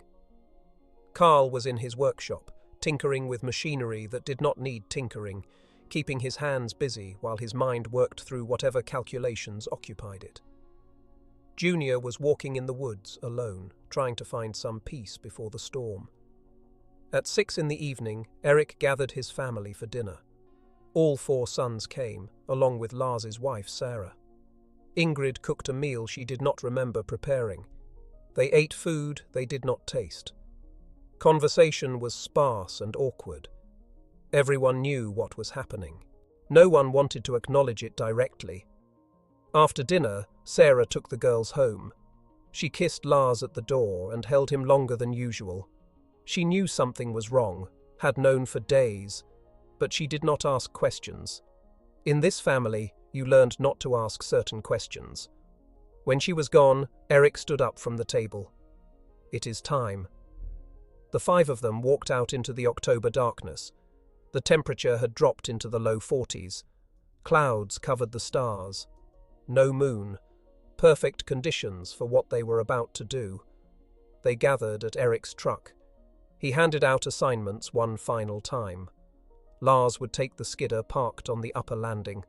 Sven would handle the 3 trees they had identified as primary targets. Carl would compromise the log stack near the main landing. Junior would position himself on the ridge with binoculars and a radio, watching for any unexpected movement. Eric himself would handle the fuel depot. Remember, Eric said, no contact, no confrontation. We do our work and we disappear. If anyone sees you, abort and get out. We can try again another night, but we only get one chance to do this right. His sons nodded. Their faces were pale in the darkness, but their eyes were steady. After tonight, nothing will be the same. Eric looked at each of them in turn. I want you to understand that. I want you to be sure. Because once we start, there is no stopping. There is no going back. We understand, Lars said. We are with you. Eric nodded.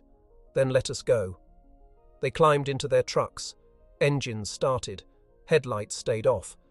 One by one, they pulled out of the driveway and headed north, toward the ridge, toward the grove, toward the camp where 14 men slept without knowing that death was coming for them through the darkness. And behind them, standing on the porch of the house her husband's grandfather had built, Ingrid Nordstrom watched until the taillights disappeared. Then she went inside, sat down at the kitchen table and began to pray. Not for success, not for safety, for forgiveness, for all of them, for what they were about to become. October 14th, 1979. 11:47 p.m. The temperature had dropped to 38 degrees. Fog rolled down from the ridges in waves, thick enough to taste, cold enough to seep through clothing and settle into bone. The forest was silent in the particular way old-growth forests become silent after dark, when the birds have stopped singing and the wind has died and the only sounds are the ones you bring with you. Eric Nordstrom sat in his truck on a logging road half a mile from the Pacific Intermountain camp. Engine off, lights off, windows cracked to prevent fogging. Through the trees below, he could see a single yellow bulb burning outside the main trailer. Security light. The generator hummed in the distance, a low mechanical drone that covered smaller sounds. He checked his watch. His sons would be in position by now. Lars on the upper landing, Sven in the grove, Carl near the main landing, Junior on the ridge with the radio and binoculars. Everyone where they needed to be, everyone waiting for the signal. Eric picked up the radio, pressed the transmit button twice, released, waited. 2 clicks came back, then 2 more, then 2 more, then 2 more. Everyone was ready. Eric opened the door slowly. The dome light had been disabled days ago.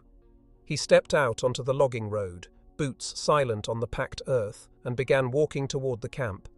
He carried no weapon, nothing that could connect him to what was about to happen. Just tools, a wrench, a pair of wire cutters, a small flashlight with a red lens that would not destroy his night vision. Everything he needed fit in the pockets of his work jacket. The camp appeared through the fog like a ghost. 3 trailers arranged in a triangle, the generator housing, the fuel depot, a few personal vehicles parked in a rough row. Everything quiet, everything still. Eric circled wide, staying in the trees, approaching the fuel depot from the uphill side where the shadows were deepest. The depot consisted of 2 large tanks mounted on a wooden platform, one for diesel, one for gasoline. Hoses and nozzles hung from brackets on the side. A padlock secured the main valve, but Eric was not interested in the valve. He was interested in the support structure. The platform rested on wooden blocks, the kind of temporary setup that logging operations used when they expected to be in one location for only a few weeks. The blocks were old, weathered, showing cracks from years of exposure. They had been adequate when the platform was first built. They were barely adequate now. Eric knelt beside the nearest block, examined it with his fingers in the darkness, found the stress fractures he had identified during his surveillance, took out his wrench and began working on the bolts that held the platform frame together. He did not remove the bolts entirely. That would be too obvious. Instead, he loosened them just enough that vibration would work them free over time. The heavy equipment that passed by this depot every day would do the rest. Within a day or 2, the platform would shift. The tanks would tilt. And when someone came to refuel a vehicle, the whole structure would come down. Diesel and gasoline mixing on the ground. A spark from the generator, or an engine or a cigarette. The result would be catastrophic. Eric worked for 20 minutes, methodical, patient, making adjustments that would be invisible to anyone not specifically looking for them. When he finished, he wiped down every surface he had touched, erasing fingerprints, leaving no trace. Then he melted back into the fog and began the long walk to his next position. At the same moment, half a mile away, Lars Nordstrom was belly-crawling through mud toward the skidder parked on the upper landing. The machine sat at the edge of a clearing, nose pointed downhill toward the main logging road. It was a big caterpillar, 20 tons of steel and hydraulics, capable of dragging a dozen logs at a time down grades that would flip a truck. Lars had operated machines like this for 15 years, knew them inside and out, knew exactly where they were vulnerable. The brake system on a skidder was not complicated. Hydraulic lines ran from the master cylinder to the wheel cylinders, carrying pressure that converted the operator's foot movement into stopping power. If those lines were compromised, the brakes would fail. And on a 40% grade with a full load of logs, a skidder without brakes would become an uncontrollable projectile. Lars reached the machine, slid underneath it, into the space between the belly pan and the mud, took out his hacksaw and found the brake line by feel. He did not cut the line completely. That would cause an immediate failure, and the operator would notice before the machine was in motion. Instead, Lars scored the line, cutting through just enough of the rubber and reinforcement that the pressure of normal use would blow it out. Maybe on the first run of the day, maybe on the second. But sometime tomorrow, when the operator was heading downhill with a load, the line would rupture and the brakes would vanish. The work took 10 minutes. Lars checked his cuts twice, making sure they were deep enough to fail, but not so deep that they would leak noticeably. Then he slid out from under the machine, wiped the mud from his clothes, and disappeared into the forest. He did not think about the operator, did not think about the man who would be sitting in that cab when the brakes gave out, did not think about the family that man might have, the children who might be waiting for him to come home. He thought about his father, about the promise his great-great-grandfather had made, about the trees that were disappearing 10 at a time while the law did nothing. He thought about his own daughters, 6 and 4, sleeping in their beds back in Elk Creek, about the inheritance they would never receive if Pacific Intermountain finished what they had started. And he kept walking, deeper into the darkness, toward the rendezvous point where his father would be waiting. Sven Nordstrom had the most technical job of the night. He stood at the base of a Douglas fir that was 250 years old, its trunk 8 feet in diameter, its crown lost somewhere in the fog above. This tree was not in the grove his family had sworn to protect. It was on the edge of the cutting area, one of the trees the crew would reach tomorrow or the next day. It was also perfectly positioned. Sven had spent days studying the terrain, had calculated angles and trajectories with the precision of a man whose life depended on such calculations every working day. This tree, when it fell, would fall in a direction that would surprise anyone who did not know it had been prepared in advance. He took out his chainsaw. It was his personal saw, modified with a muffler that reduced its scream to something closer to a loud hum, still audible, but not from any distance, not through the fog and the generator noise and the insulation of the trailers. Sven began cutting, not a felling cut, not the standard technique that would bring the tree down immediately. Instead, he cut a horizontal kerf on the side of the trunk that faced away from the natural lean, removed a wedge of wood that weakened the structure without toppling it, left the tree standing but barely. A strong wind might bring it down. A few more cuts from a faller working the opposite side certainly would, and when it came down, it would not fall where the faller expected. It would twist, rotate, come down on top of whoever was standing at its base. Sven made 2 more cuts, adjusting the angle, ensuring the trajectory. Then he covered the fresh-cut wood with mud and bark, disguising his work. From more than a few feet away, the tree looked untouched. Only someone who knew exactly what to look for would see the preparation. He moved to the second tree, then the third. Each one took 15 minutes.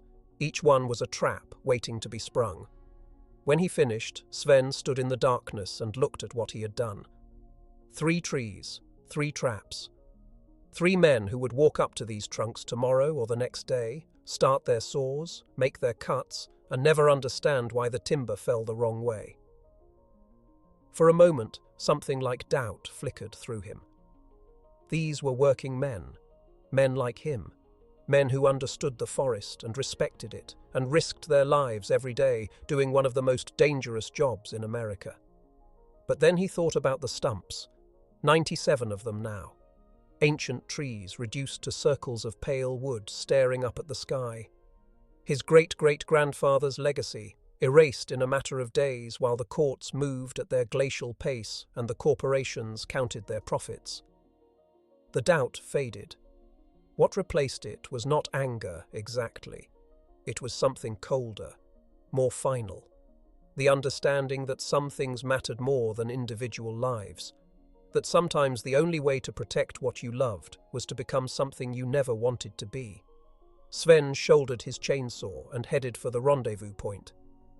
Carl Nordstrom worked with the patience of a man who understood machines. The log stack on the main landing was 30 feet long, 12 feet high, and contained approximately 40 tons of timber.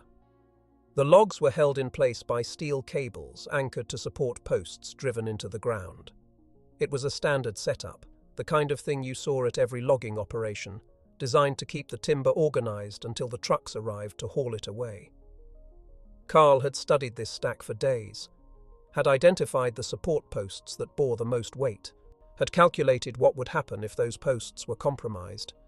He worked slowly, methodically, using a wrench to loosen the anchor bolts on 3 of the critical posts, not removing them entirely, just backing them out far enough that the posts would shift under load. When the loader came to grab logs from the stack tomorrow, the movement would stress the weakened supports, and when they gave way, 40 tons of timber would come rolling down. Anyone standing in the wrong place would not survive. Carl finished the first post, moved to the second. His hands were steady. His breathing was even. He did not think about consequences. Did not think about the men who might be standing near this stack when it collapsed. He thought only about the task in front of him, about doing the job correctly, about not making mistakes that could be traced back to his family. When he finished the third post, he checked his work one final time. Everything looked normal. Everything looked like a logging operation that had been set up quickly and maintained poorly. Nothing pointed to sabotage. Carl wiped down his tools, tucked them back into his jacket, and walked away into the fog without looking back. Junior Nordstrom had not moved in 3 hours. He lay on the ridge above the camp, wrapped in a dark blanket that blended with the undergrowth, binoculars pressed to his eyes. His job was to watch, to warn his father and brothers if anyone stirred in the camp, to be their eyes in the darkness. It was the easiest job. His father had given it to him deliberately, he knew, because his father understood that Junior was not ready for the other work, was not ready to cut brake lines or weaken trees or compromise log stacks, was not ready to take direct action that would end in someone's death. But watching was its own kind of burden. Through the binoculars, Junior could see the trailers, could see the security light casting its yellow glow, could see, occasionally, a figure moving past a window, men sleeping, men resting after a hard day of work, men who had no idea that their lives were measured in hours now.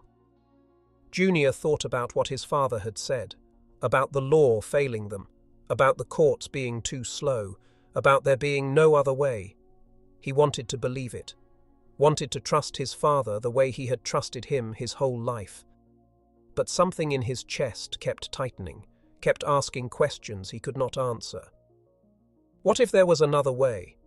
What if they had missed something?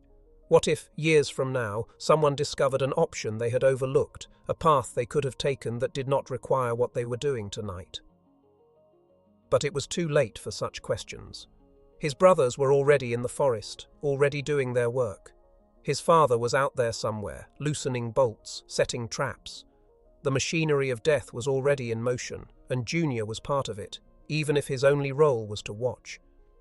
He pressed the binoculars harder against his face, watched the camp, watched the fog swirl around the trailers, watched the yellow light burn steady and indifferent, and tried not to think about what morning would bring.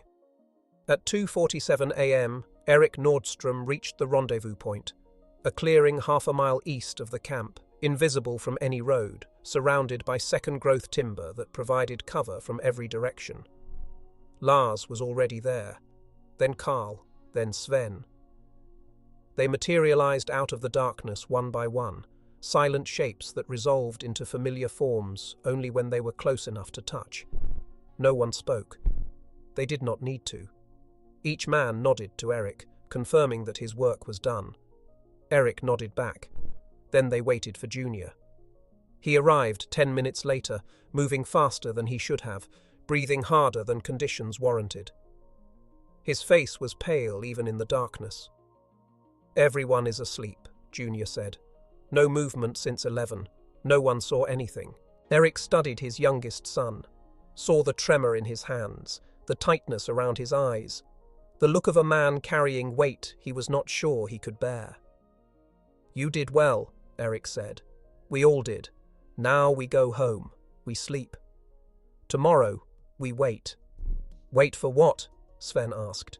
"For gravity and pressure to do what gravity and pressure do." Eric's voice was flat, calm, the voice of a man who had made peace with what he was, for worn equipment to fail, for weakened structures to collapse, for accidents to happen. He looked at each of his sons in turn. "This is the hard part. Waiting, acting normal, not giving anyone reason to suspect. Can you do that?"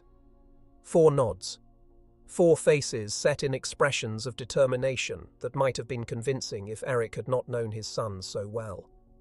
He could see the doubt beneath the surface, the fear, the nascent guilt that would grow heavier with each passing day. But they would hold. He was certain of that. They were Nordstroms. They understood duty. They understood loyalty. They would carry this weight because carrying it was what the family required. "We go home separately," Eric said. "Different routes. Do not be seen together. Tomorrow, go about your normal business. Work, shop, talk to neighbors, be ordinary." He paused. "And whatever happens in that camp over the next few days, do not react. Do not show surprise. Do not show satisfaction. Show nothing. We are innocent bystanders watching a tragedy unfold. Nothing more." They dispersed into the darkness, one by one, melting into the forest, finding their separate paths back to Elk Creek. Eric was the last to leave. He stood in the clearing for a long moment, listening to the silence, feeling the weight of what he had set in motion. 14 men would not survive the next week. 14 families would be destroyed. 14 sets of children would grow up without fathers. Eric felt the cold settle into his chest. Not guilt. Not yet. Something more like acknowledgement, an understanding that he had crossed into territory from which there was no return. Then he turned and walked home through the October darkness, leaving behind him traps that were already beginning their patient work of destruction. The first accident happened at 7:23 a.m. Eric was at his kitchen table drinking coffee when he heard the distant sound, a rumbling that might have been thunder if thunder came from below rather than above. Then silence. Ingrid looked up from the stove. "What was that?" "I do not know." Eric kept his voice neutral, curious. The voice of a man who had not been awake all night setting traps, sounded like it came from the north. He finished his coffee, stood up, put on his jacket. "I am going to drive up and check on the equipment," he said. "Make sure nothing happened." He drove the logging roads slowly, taking his time, playing the role of a concerned landowner investigating a strange noise. When he reached the ridge above the Pacific Intermountain operation, he parked and got out. Smoke rose from the landing area. Not much. A thin grey column that dissipated in the morning fog. Around it, men were running, shouting. Eric could not hear what they were saying from this distance, but he could see the urgency in their movements. The fuel depot had collapsed. Through his binoculars, Eric could see the wreckage.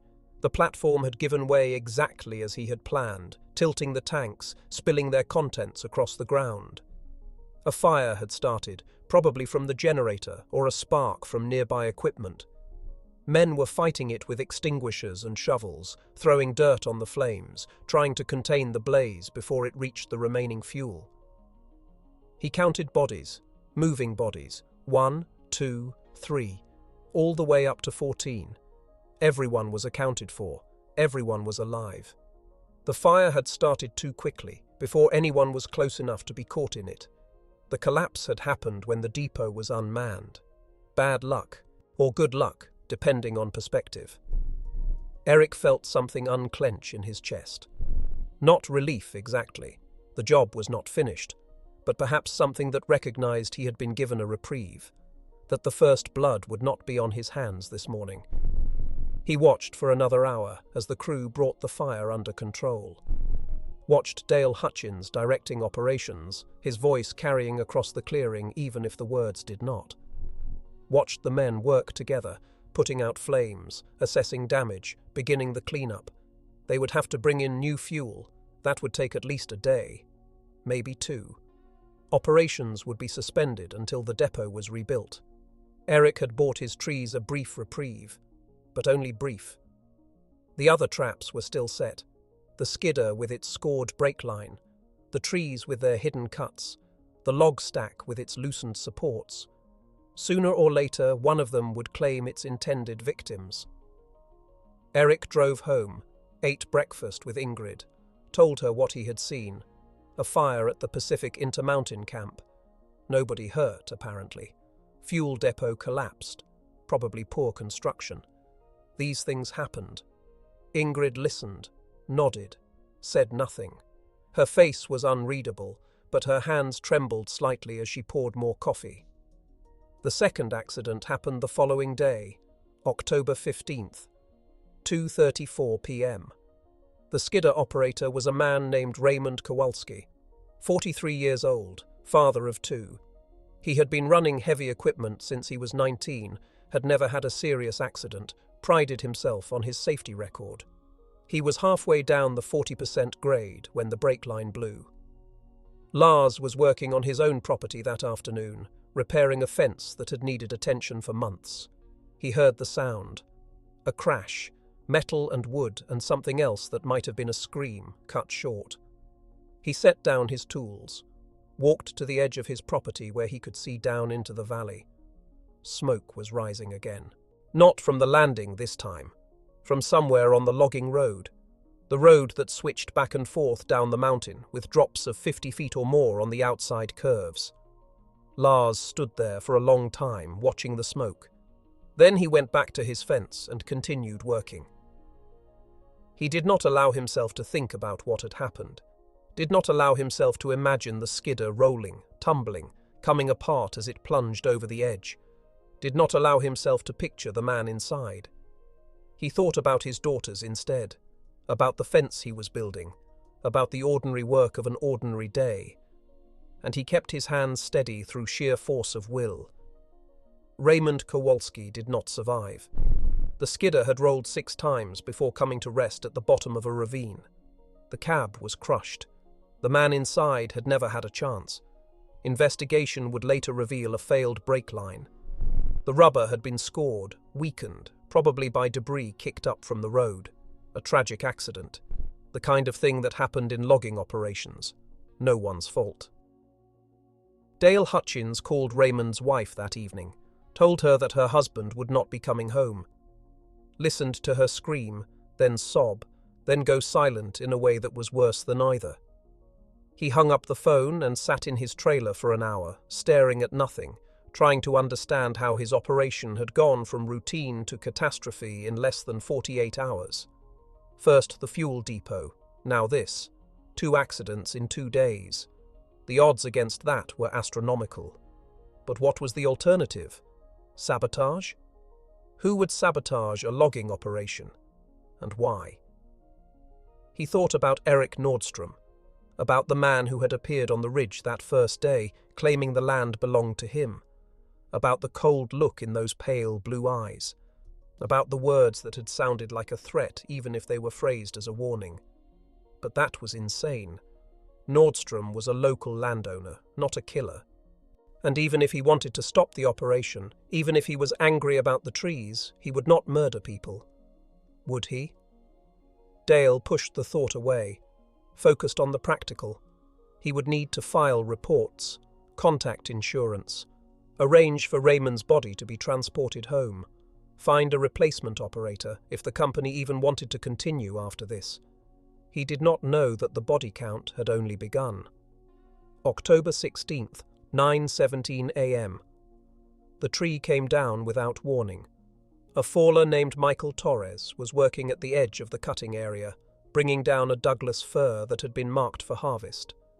He had examined the tree, checked the lean, made his cuts exactly as he had made thousands of cuts before.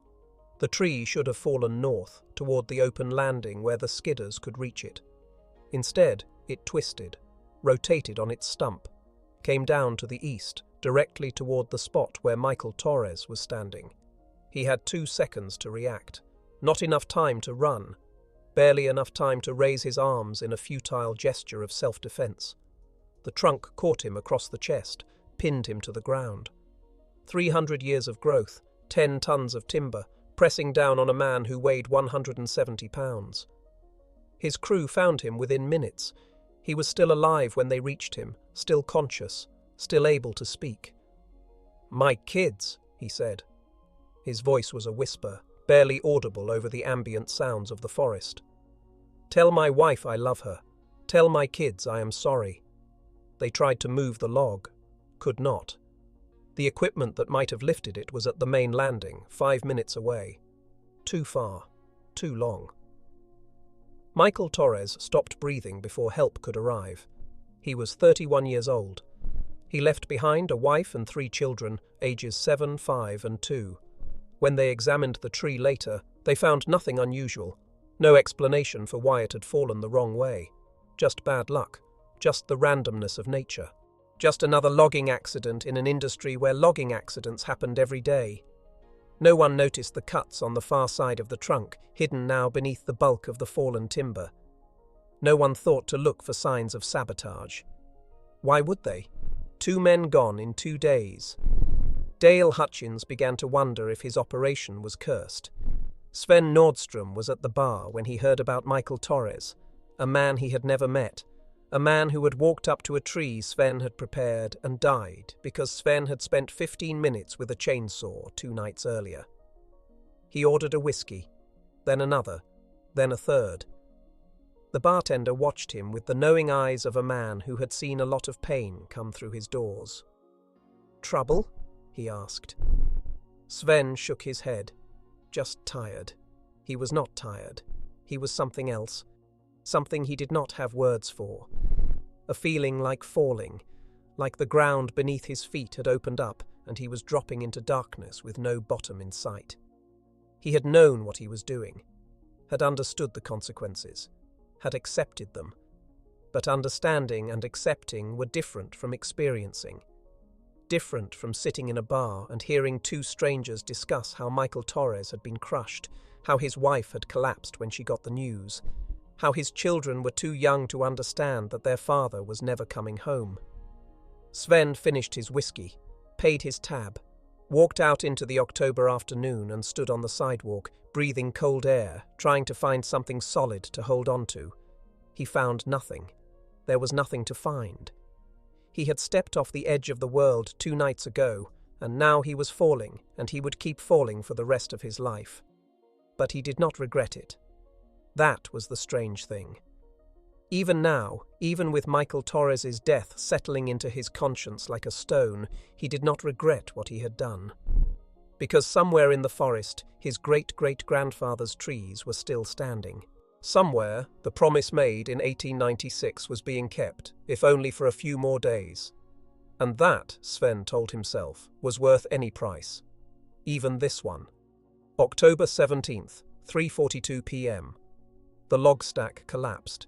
It happened during the afternoon shift, when the loader was pulling timber from the pile for transport. The operator, a man named Steve Brennan, was positioning his grapple on the top row when the support posts gave way. The entire structure shifted, tilted, and then 40 tons of Douglas fir came rolling down like an avalanche of wood. Steve Brennan jumped clear. Somehow, impossibly, he managed to throw himself out of the cab and hit the ground running. The logs missed him by inches, thundering past in a chaos of dust and splinters. Others were not so lucky. Two men had been standing near the base of the stack, waiting to guide the loaded truck out of the landing. They never had a chance. The logs came down too fast, too heavy, too unstoppable. Their names were James Patterson and William Chen. James was 27, recently married, no children yet.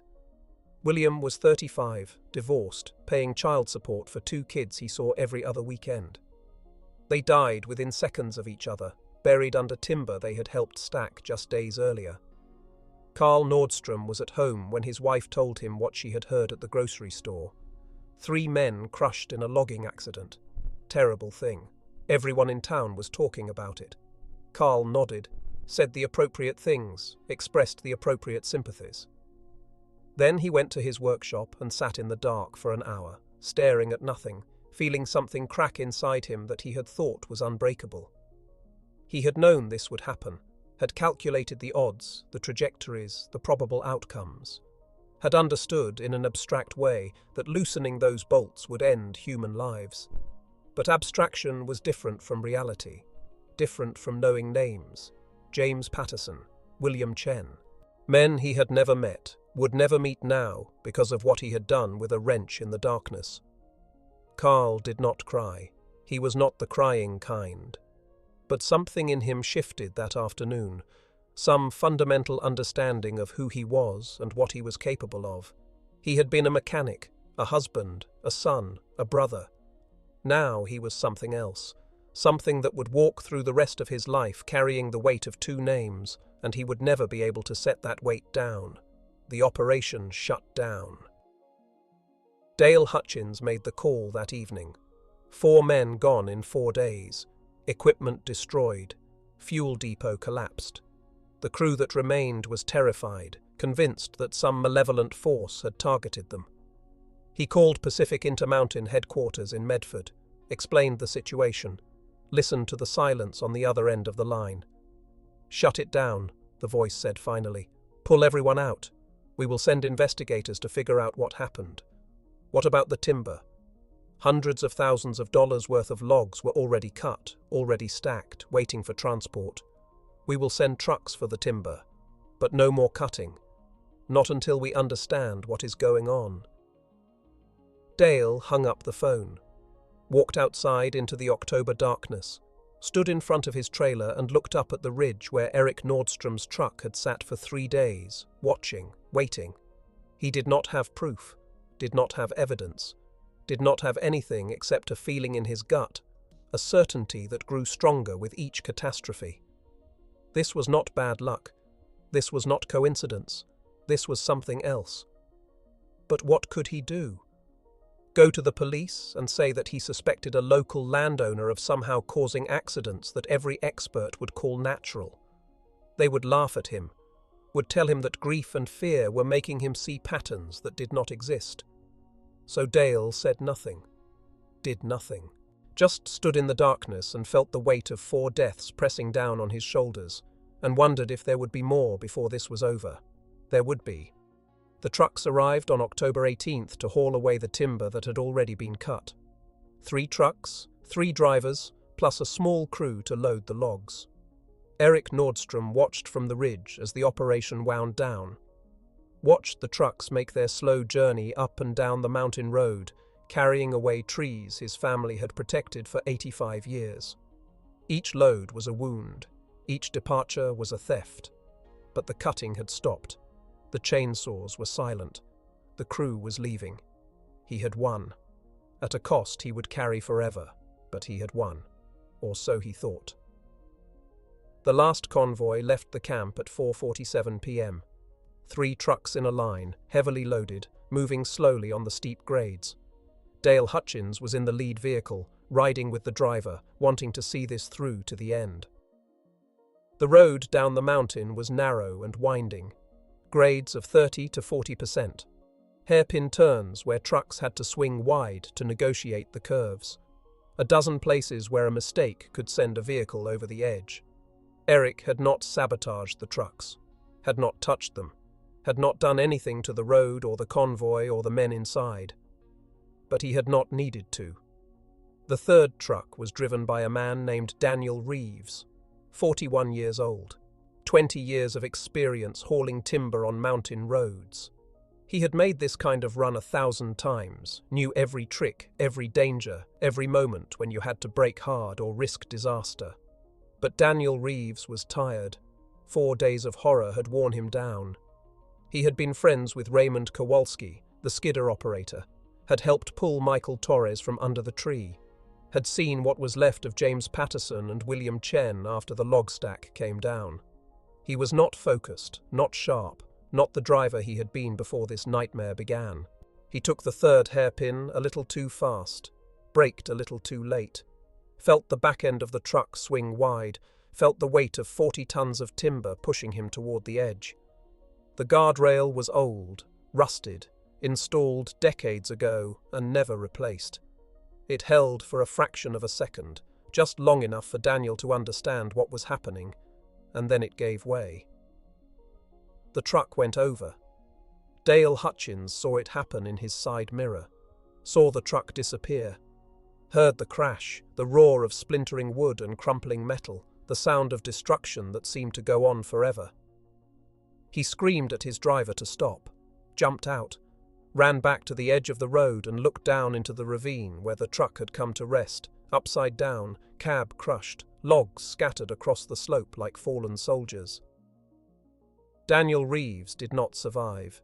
5 men gone now, 5 families destroyed, and Eric Nordstrom had not needed to do anything to make it happen. The weight of the previous days, the fear and exhaustion and grief had done his work for him. Standing on the ridge, watching the smoke rise from the ravine, Eric felt something hollow open up in his chest. He had wanted to stop the operation, had been willing to pay any price to protect his family's legacy. But this death was not his. This death was an accident, a real accident, caused by fatigue and fear and the accumulated trauma of everything that had come before. It did not matter. Eric knew that. In the eyes of God, in the eyes of justice, this death was on him too, because he had created the conditions that made it possible, had built the machine that had ground these men down until one of them made a fatal mistake. 5 men, 5 names, 5 weights that would press down on his soul for the rest of his life. And it was not over yet. The investigation began the next day. Oregon State Police, federal safety inspectors, insurance investigators. They swarmed the camp, the road, the ravine, took photographs, collected samples, interviewed everyone who had survived. They found nothing, no evidence of sabotage, no sign that anything other than bad luck and poor maintenance had caused the disasters. The fuel depot collapse was attributed to substandard construction. The skidder brake failure was blamed on wear and debris. The tree that killed Michael Torres had fallen unpredictably, as trees sometimes did. The log stack collapse was caused by improperly secured supports. Daniel Reeves had lost control on a dangerous curve.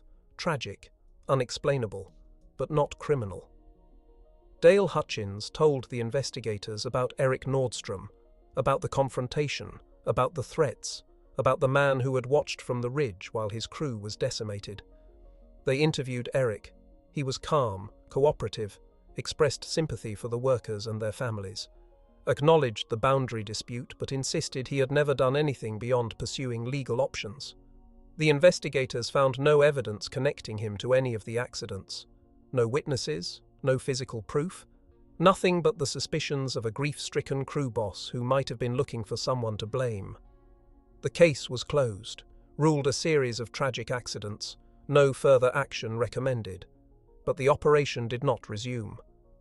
Pacific Intermountain had lost 5 men, thousands of dollars in equipment, and whatever timber remained on the slope. The legal department calculated the costs of continuing versus the costs of walking away. Walking away was cheaper. They abandoned the site, left behind the stumps and the trailers and the memories of men who had died there, moved on to other projects in other places where the locals did not fight back. Eric Nordstrom had won. The trees that remained, maybe half of the original grove, would stand for another generation. The promise made in 1896 would be kept, at least partially, at least for now. But the price. The price was something Eric would pay every day for the rest of his life. October 19th, 11:23 p.m.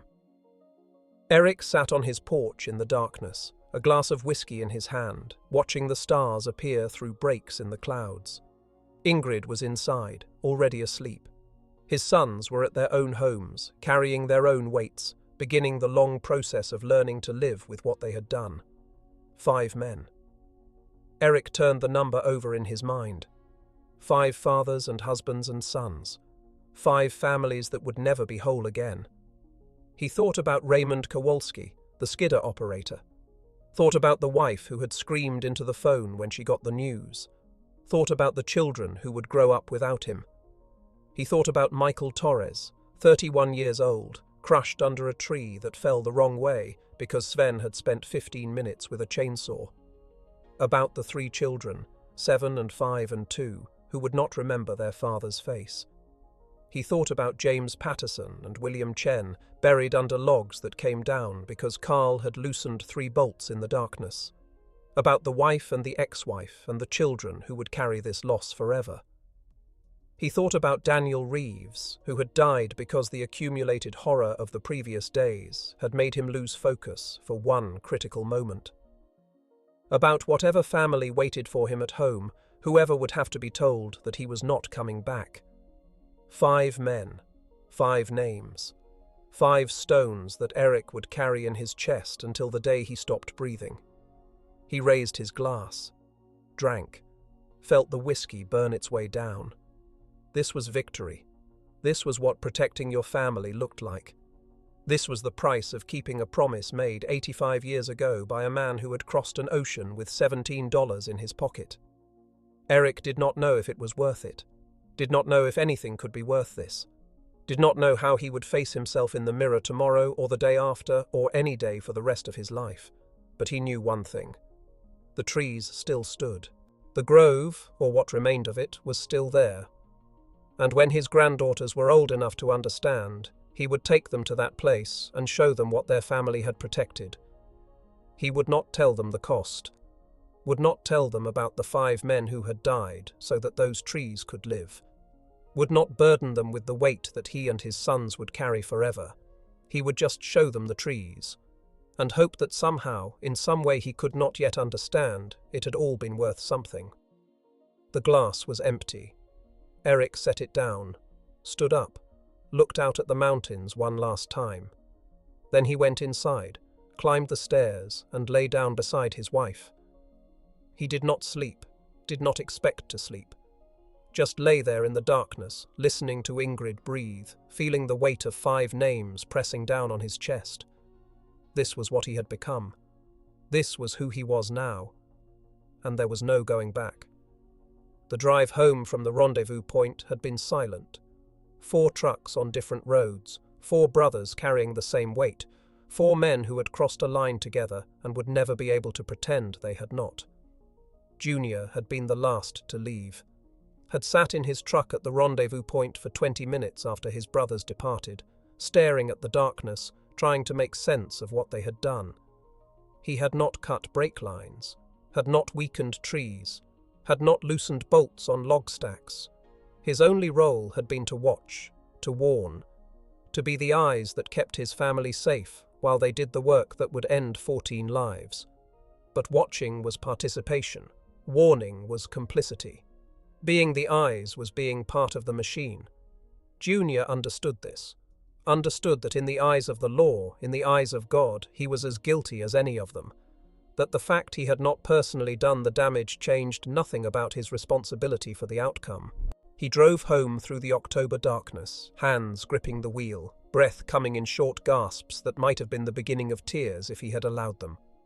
The road blurred and steadied, as he fought for control he was not sure he possessed. When he reached his apartment, he sat in the parking lot for another hour. Did not go inside, did not turn off the engine. Just sat there, listening to the truck idle, watching the condensation form on the windshield. He thought about the men sleeping in those trailers. Men who would wake tomorrow and go to work and encounter the traps his family had set. Men who would die not knowing why, not understanding what had killed them, believing until their last moments that they were simply victims of bad luck. Junior had known men like them, had worked alongside them in the forests since he was old enough to hold a tool. They were not enemies, they were not villains, they were just workers, following orders, trying to feed their families in hard times. And tomorrow, or the day after, or the day after that, some of them would stop breathing because Junior's father had decided that trees mattered more than lives. He wanted to believe it was justified, wanted to trust his father the way he had trusted him for 21 years, wanted to find peace in the knowledge that they were protecting something precious, something irreplaceable, something worth any sacrifice. But the peace would not come, and Junior suspected it never would. He turned off the engine, got out of the truck, walked to his apartment door on legs that felt like they belonged to someone else. Inside, he sat on the edge of his bed and stared at the wall until the sun came up. By the time the last death occurred, Junior had not slept in 4 days. 6 days after the last truck disappeared down the mountain road, Oregon State Police Detective Frank Morrison stood in the abandoned Pacific Intermountain camp and felt something crawl up his spine. Morrison was 53 years old, 28 years with the state police. He had investigated everything from barroom stabbings to highway pileups to domestic situations that ended with someone in a body bag. He had seen the worst that human beings could do to each other and had learned to look at crime scenes with the clinical detachment of a surgeon examining a wound. But this was different. He walked through the camp slowly, taking in the details. 3 trailers, doors hanging open, personal belongings still scattered inside. The collapsed fuel depot, now just a tangle of scorched wood and twisted metal. The landing where the log stack had come down, still marked with caution tape that no one had bothered to remove. 5 men had died here in less than a week. 5 experienced loggers, men who knew the dangers of their work and took precautions against them. The official reports called it a series of tragic accidents. Bad luck compounded by worse luck. The kind of thing that happened sometimes in dangerous industries. Morrison did not believe in that kind of luck. He had read the reports, had studied the photographs, had interviewed the survivors, including Dale Hutchins, who had aged 10 years in the span of 7 days. Everything pointed to accidents, equipment failure, human error, the random cruelty of a universe that did not care whether men lived or died. But Morrison had been a detective long enough to recognize patterns, and the pattern here was too clean, too convenient. 5 deaths spread across 4 days, each one explainable in isolation but collectively forming something that looked less like chance and more like design. He climbed the ridge above the camp, stood in the spot where, according to Hutchins, Eric Nordstrom had parked his truck and watched the operation for 3 days before the accidents began. From here, you could see everything: the camp, the landing, the roads, the cutting areas. A man with patience and binoculars could learn every detail of the operation, could identify vulnerabilities, could plan. Morrison looked down at the wreckage below and felt that crawling sensation again. Someone had done this. He was certain of it now. Someone had systematically dismantled this operation, had engineered the deaths of 5 men, had covered their tracks so completely that the evidence pointed nowhere. But certainty was not proof, and without proof, Morrison had nothing. He drove to Elk Creek that afternoon, parked outside the Nordstrom property, sat in his car for 10 minutes, watching the house, thinking about how to approach this. Eric Nordstrom emerged from the barn before Morrison could decide. Walked toward the car with the unhurried gait of a man who had nothing to hide. His face was weathered, lined, unreadable. His eyes were pale blue and steady. "Detective." Eric stopped a few feet from the car. "Something I can help you with?" Morrison got out, showed his badge, though Nordstrom had obviously already identified him. "Just following up on the incidents at the Pacific Intermountain site. You were involved in a dispute with them over property boundaries?" "I was. Still am, technically. Though I suppose the point is moot now that they have left. You were seen watching their operation from the ridge, several times, over several days. Eric nodded. I was documenting what they were doing, for the lawsuit I intended to file. My lawyer advised me to gather evidence of the damage to my property. And you did not do anything else? Nothing that might have contributed to the accidents that killed 5 men. Eric met Morrison's eyes, held them. His expression did not change. Detective, I spent 32 years working in these forests. I know how dangerous logging is. I know that equipment fails, that trees fall wrong, that men make mistakes. What happened to those workers was tragic, but it was not my doing. Morrison studied him, looked for the tell, the flicker of guilt, the micro-expression that would reveal the truth beneath the words. He saw nothing. Either Eric Nordstrom was innocent, or he was the most controlled liar Morrison had ever encountered. Where were you on the nights of October 13th through 17th? Home. With my wife. Eric's voice remained steady. You can ask her if you like, though I imagine a wife's testimony does not carry much weight in these matters. What about your sons, working, living their lives? You would have to ask them for specifics. Morrison nodded slowly. I will. He did. Over the next 2 weeks, he interviewed every member of the Nordstrom family. Lars, Sven, Carl, Junior, Ingrid. He interviewed their neighbors, their co-workers, anyone who might have seen something or heard something or suspected something. He found nothing. The Nordstroms had alibis. Not perfect alibis, not the kind that could be verified down to the minute, but alibis nonetheless. They had been home. They had been working. They had been living their ordinary lives while 5 men died on the mountain above them. There was no physical evidence connecting them to the deaths. No fingerprints on the sabotaged equipment. No witnesses who had seen them near the camp at night. No forensic trail that led anywhere useful. Morrison knew they had done it. Knew it in his bones, in his gut, in the part of his brain that had spent 3 decades learning to recognize guilt even when proof was absent. But knowing was not proving. And without proof, there was nothing he could do. The case remained open, officially. Unsolved, officially. A series of tragic accidents that might have been something more, but could never be proven to be anything other than what the reports said they were. Morrison retired 3 years later. He never stopped thinking about the Nordstrom case.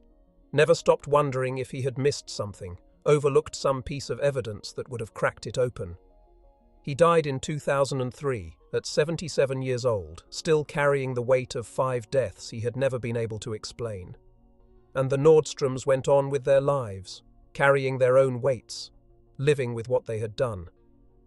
The community of Elk Creek did not know what to believe. Rumors spread, as rumors do in small towns where everyone knows everyone and secrets are hard to keep. Some said the Nordstroms had done it, had sabotaged the operation, had killed those men, had gotten away with murder because they were smart enough and careful enough to leave no evidence behind. Others said that was nonsense, that Eric Nordstrom was a decent man, a church-going man, a man who had served his country and raised his sons right. That he might have been angry about the trees, might have threatened legal action, but he would never have killed anyone. The accidents were just accidents. Tragic, inexplicable, but accidents nonetheless. The debate continued for months, years, decades. It became part of the town's folklore, one of those stories that got told and retold until no one was quite sure what was true and what had been embellished along the way. At May's diner, old-timers would sit over coffee and argue about it. Some defended Eric, some condemned him. Most fell somewhere in between, acknowledging that something strange had happened on that mountain, but unwilling to accuse a neighbor without proof. I am not saying he did it, Howard Brennan told a reporter from the Coos newspaper who came sniffing around on the 10th anniversary of the deaths. I am not saying he did not. I am saying that 5 men are gone and nobody knows why, and if you want my opinion, that is the kind of mystery that never gets solved. The reporter wrote his article. It ran on page 6, below an advertisement for a furniture sale. No one outside Coos County paid much attention.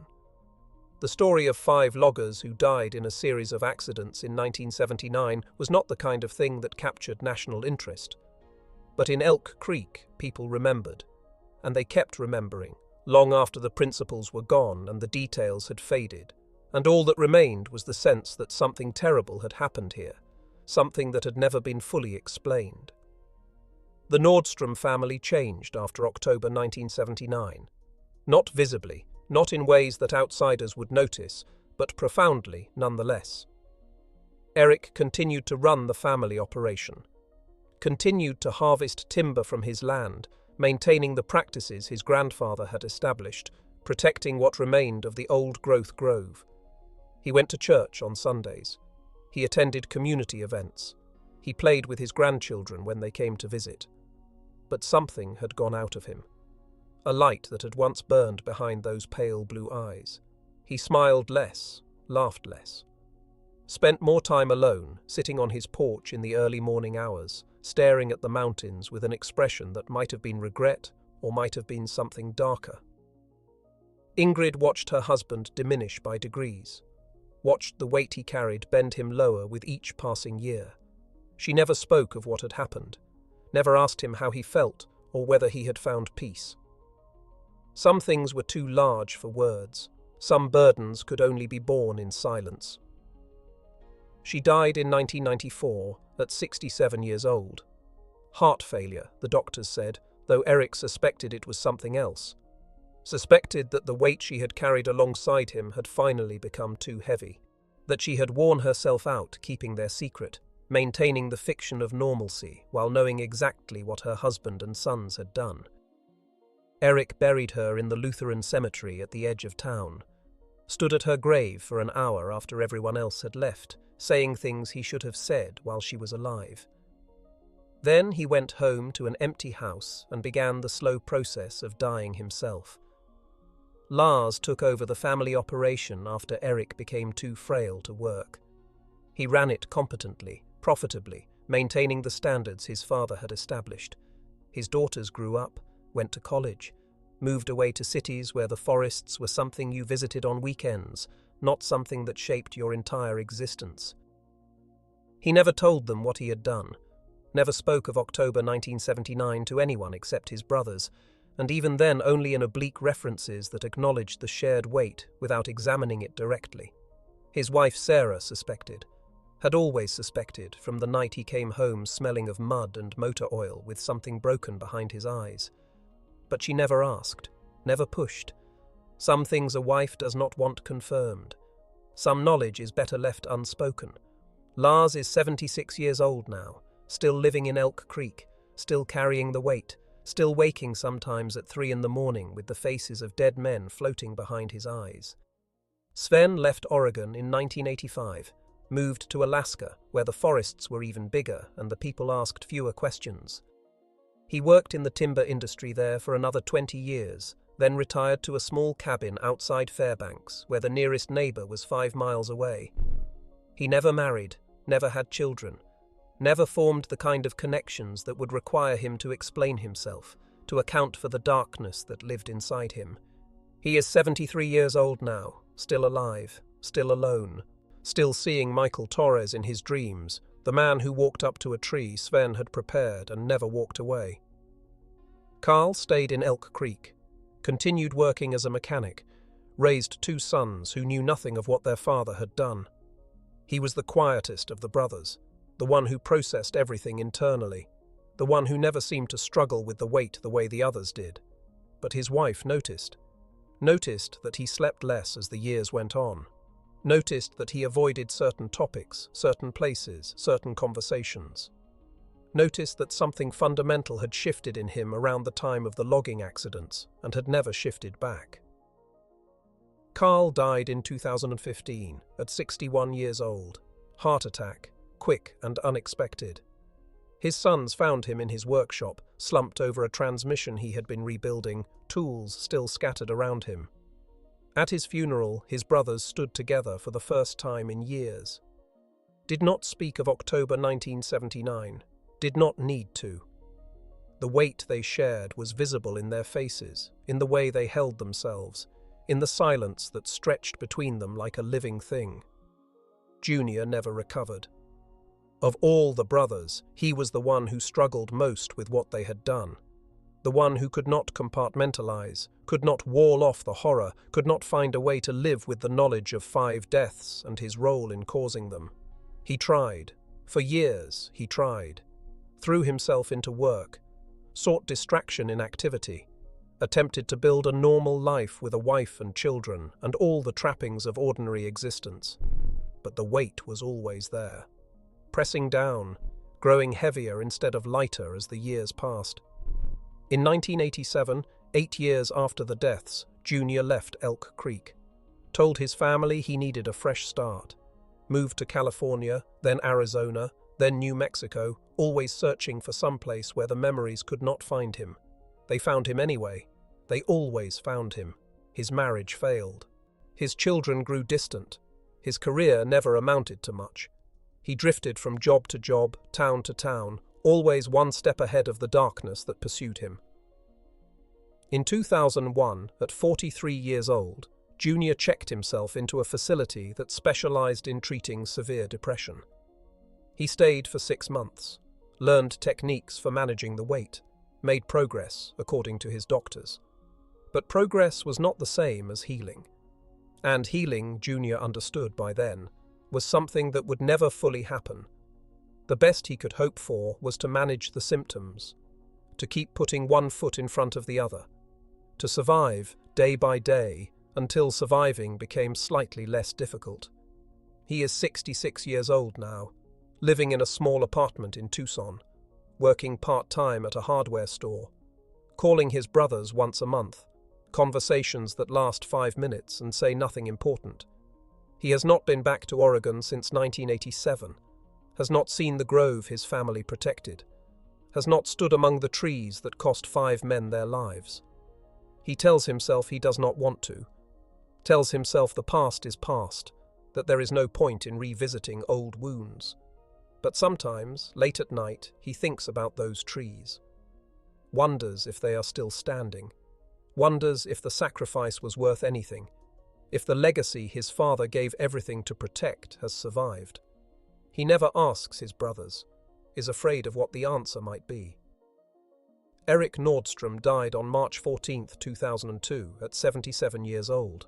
He had been declining for months. Lung cancer, diagnosed too late to treat. The same disease that had taken his father 30 years earlier, as if the mountains themselves demanded this particular toll from the men of his family.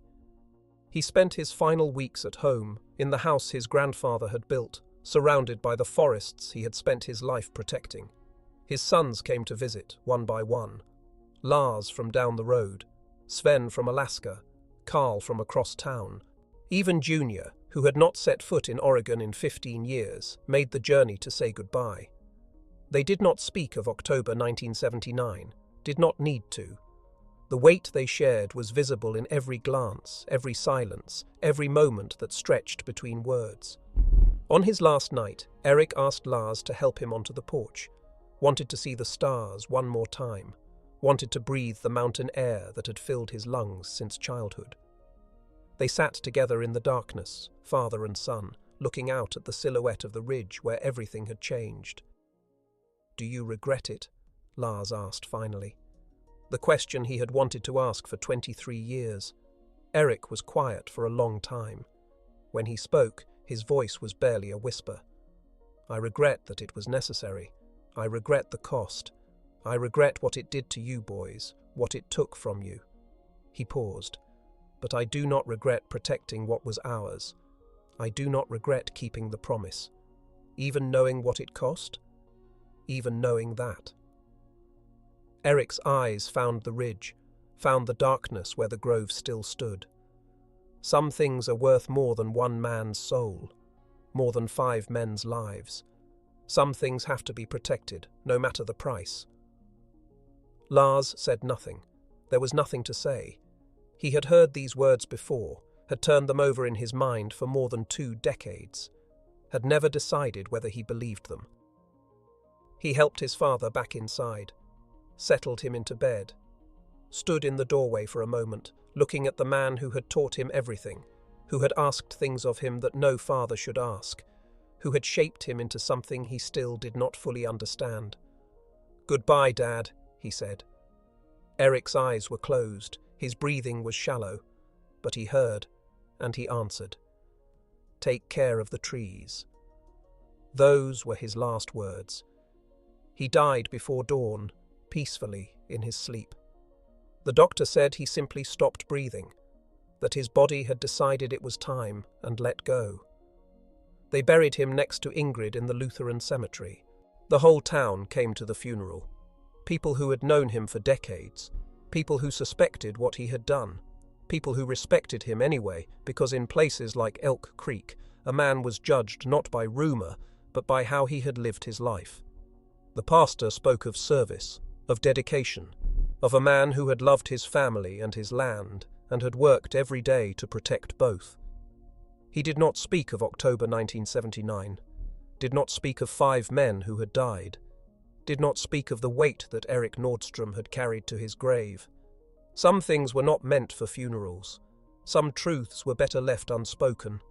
After the service, Lars drove up to the ridge, parked in the same spot where his father had parked so many times, looked down at the place where the Pacific Intermountain camp had stood, now just a clearing slowly being reclaimed by forest.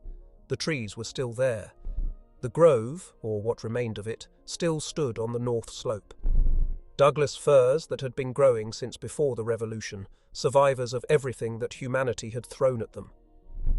Lars walked into the grove, stood among the giants, placed his hand on bark that was older than his country, older than memory, older than anything else in his experience. This was what they had protected. This was what 5 men had died for. This was the legacy his father had given everything to preserve. Was it worth it? Lars did not know, had never known, would probably go to his own grave without knowing. But the trees were still standing, and maybe, in the end, that was the only answer that mattered. The Nordstrom property changed hands in 2018, when Lars finally became too old to manage it. His daughters had no interest in timber work. His grandchildren had grown up in cities, knew nothing of logging or forests or the old ways. A conservation trust bought the land. 2,000 acres, including the old-growth grove that the Nordstrom family had protected for 124 years. The trust promised to preserve the trees in perpetuity, to ensure that they would never be cut, never be sold, never be reduced to stumps staring up at the sky.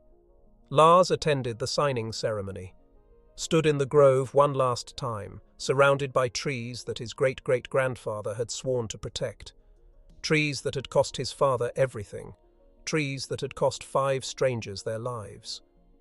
He thought about Raymond Kowalski, Michael Torres, James Patterson, William Chen, Daniel Reeves. 5 names, 5 weights, 5 stones that had pressed down on his family for nearly 40 years. He had looked them up over the years, had learned what happened to their families.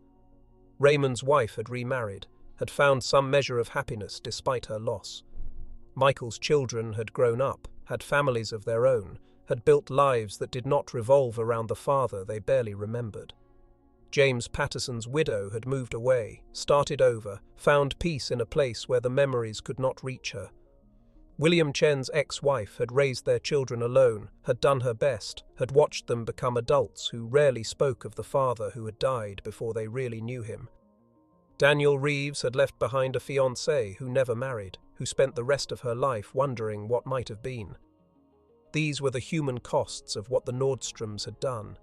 Real people, real pain, real consequences that had rippled outward for decades, touching lives that would never know the full truth. Lars thought about telling someone, confessing, unburdening himself before it was too late. But what good would it do? The men were dead. Their families had moved on. The legal system had closed the case 39 years ago. Confessing now would accomplish nothing except destroying what remained of his own family, reopening wounds that had finally begun to heal. So he kept silent, signed the papers, watched the trust representatives shake hands and congratulate each other on preserving such a magnificent stand of old-growth timber. And then he went home, sat on his porch, and looked at the mountains until the sun went down. The Pacific Intermountain Timber Corporation dissolved in 1986. Bankruptcy officially. The company had never recovered from the Coos County disaster, had struggled for years with insurance claims and lawsuits and the lingering reputation of a operation where 5 men had died in a single week. The executives moved on to other ventures. The investors wrote off their losses. The corporate entity ceased to exist, leaving behind nothing but paperwork and memories. The survey that had justified the cutting of Nordstrom land was eventually revealed to be fraudulent. A boundary had been deliberately misrepresented, probably by someone in the company seeking to expand their timber rights without paying for them. The discovery came too late to matter, years after the operation had ended and the principals had scattered. No one was ever prosecuted for the fraud. No one was ever held accountable for the deliberate theft that had set the tragedy in motion. The system had failed at every level, had failed to protect the Nordstroms from corporate predation, had failed to investigate the deaths properly, had failed to deliver justice for anyone involved. In the end, the only justice that existed was the kind Erik Nordstrom had made for himself. Brutal, permanent, carrying a cost that would never fully be paid. 45 years have passed since October 1979. The grove still stands. The trees that Niels Nordstrom swore to protect in 1896 are still reaching toward the sky, their crowns lost in the fog that rolls in from the Pacific, their roots anchored in soil that has held them for 3 centuries. Tourists visit sometimes, hikers, photographers seeking images of old-growth forest. They walk among the giants and feel small, feel the weight of time pressing down, feel something that might be awe, or might be reverence, or might be the simple human response to standing in the presence of things that have outlasted everything. They do not know the history, do not know that 5 men died so these trees could stand, do not know about Erik Nordstrom or his sons, or the week in October that changed everything. The trees keep their secrets, the mountains keep their secrets, and the people who know the truth are almost all gone now, taking their knowledge with them into whatever comes after. Only Lars remains. 81 years old, still living in Elk Creek, still carrying the weight. He visits the grove sometimes, less often than he used to because the walk is harder now and his body does not cooperate the way it once did. But he goes when he can, stands among the trees, places his hand on bark that has witnessed more history than he can comprehend.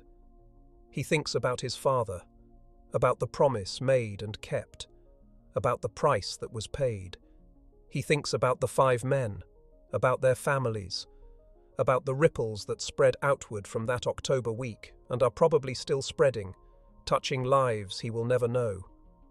He thinks about his brothers, Sven, alone in Alaska, Carl, gone now for nearly a decade, Junior, surviving in Arizona, still fighting the darkness. And he thinks about the future, about what happens when he is gone and there is no one left who remembers. When the story of October 1979 becomes just another piece of local folklore distorted by time and retelling until the truth is impossible to separate from the myth. The trees will still be standing, that much is certain.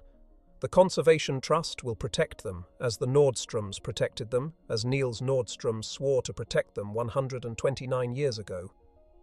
But the weight will finally be lifted. Will sink into the earth with the last of them, will become part of the soil, will nourish the roots of trees that will outlast everything. Maybe that is how it should be. Maybe some stories are not meant to be remembered. Maybe the only thing that truly matters, in the end, is what survives. The trees survive. The rest is silence. There are no heroes in this story. No villains either, not really. Just human beings, caught in systems larger than themselves, making choices that seemed necessary at the time. Erik Nordstrom was not a monster. He was a father who loved his family, a son who honored his ancestors, a man who valued his word above all else. He was also a man who killed 5 strangers to protect trees, who asked his sons to become instruments of death, who carried the weight of that decision for the rest of his life. Both things are true. Both things matter. The men who died were not innocent victims in the simple sense. They were working for a company that was stealing timber through fraudulent surveys, profiting from a system designed to exploit people who could not fight back. But they did not know this, did not choose this, were simply workers following orders, doing jobs, trying to survive in hard times. They deserved better than what they got. So did the Nordstroms. So did everyone touched by the machinery of corporate greed and bureaucratic failure that set the tragedy in motion. The system failed. That is the truth at the heart of this story. The law failed. The courts failed. The agencies meant to protect ordinary people from predatory corporations failed. And when systems fail, people make their own justice. Sometimes that justice looks like what Erik Nordstrom did on the mountain in October 1979. Brutal, necessary, carrying costs that can never fully be calculated. Was it right? The question has no answer. Depends on who you ask. Depends on whether you value trees more than people, legacy more than life, honor more than mercy. Was it understandable? That question does have an answer. Yes. To anyone who has ever watched something precious being destroyed while the powers that should help stand by and do nothing. To anyone who has ever faced a choice between accepting injustice and becoming something terrible to fight it. Erik Nordstrom stood at that crossroads. He made his choice. And the consequences of that choice rippled outward for 45 years, touching lives that are still being lived, shaping futures that are still unfolding. The trees stand as monuments to his decision, living testaments to what one man was willing to do to keep a promise. The graves stand as monuments too. 5 markers in 5 different cemeteries, each one representing a life cut short, a family broken, a future that will never arrive.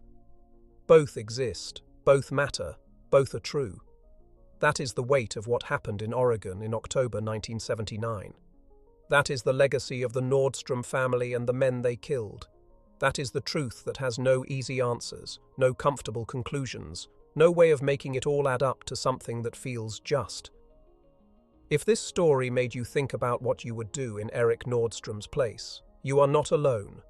Thousands of people have asked themselves that question over the years. Where is the line between protecting what matters and becoming what you fear? How much is too much to sacrifice? When does justice become murder, and when does murder become justice? There are no answers, only questions, only the weight of decisions that can never be unmade. And somewhere in Oregon, standing on a mountainside that has witnessed 3 centuries of growth and 45 years of silence, a grove of Douglas firs reaches toward the sky. They do not know the story of how they survived, do not know about the promise made in 1896 or the price paid in 1979, do not know that 5 men lie in 5 graves because one man decided they were worth more than human life. They simply stand, simply grow, simply exist as they have existed since before this country was born, as they will exist long after everyone who knows this story is gone. The trees keep their secrets, the mountains keep their silence, and the rest is left to us, to remember, to wonder, to carry the weight of questions that will never have answers, until the next time someone stands at the crossroads where Erik Nordstrom stood, and makes their choice, and lives with the consequences. Because these stories are not history. They are not legends. They are not cautionary tales meant to teach lessons no one wants to learn. They are happening now, somewhere, to someone. In places where systems have failed and justice is distant and ordinary people are being pushed toward choices they never imagined making. The names change, the circumstances vary, but the fundamental question remains the same. What are you willing to become to protect what you love? Erik Nordstrom answered that question in October 1979. His answer echoes still, in the silence of the grove, in the weight his sons carry, in the graves of 5 men who never knew why they died. and in the hearts of everyone who hears this story and wonders, even for a moment, what they would have done.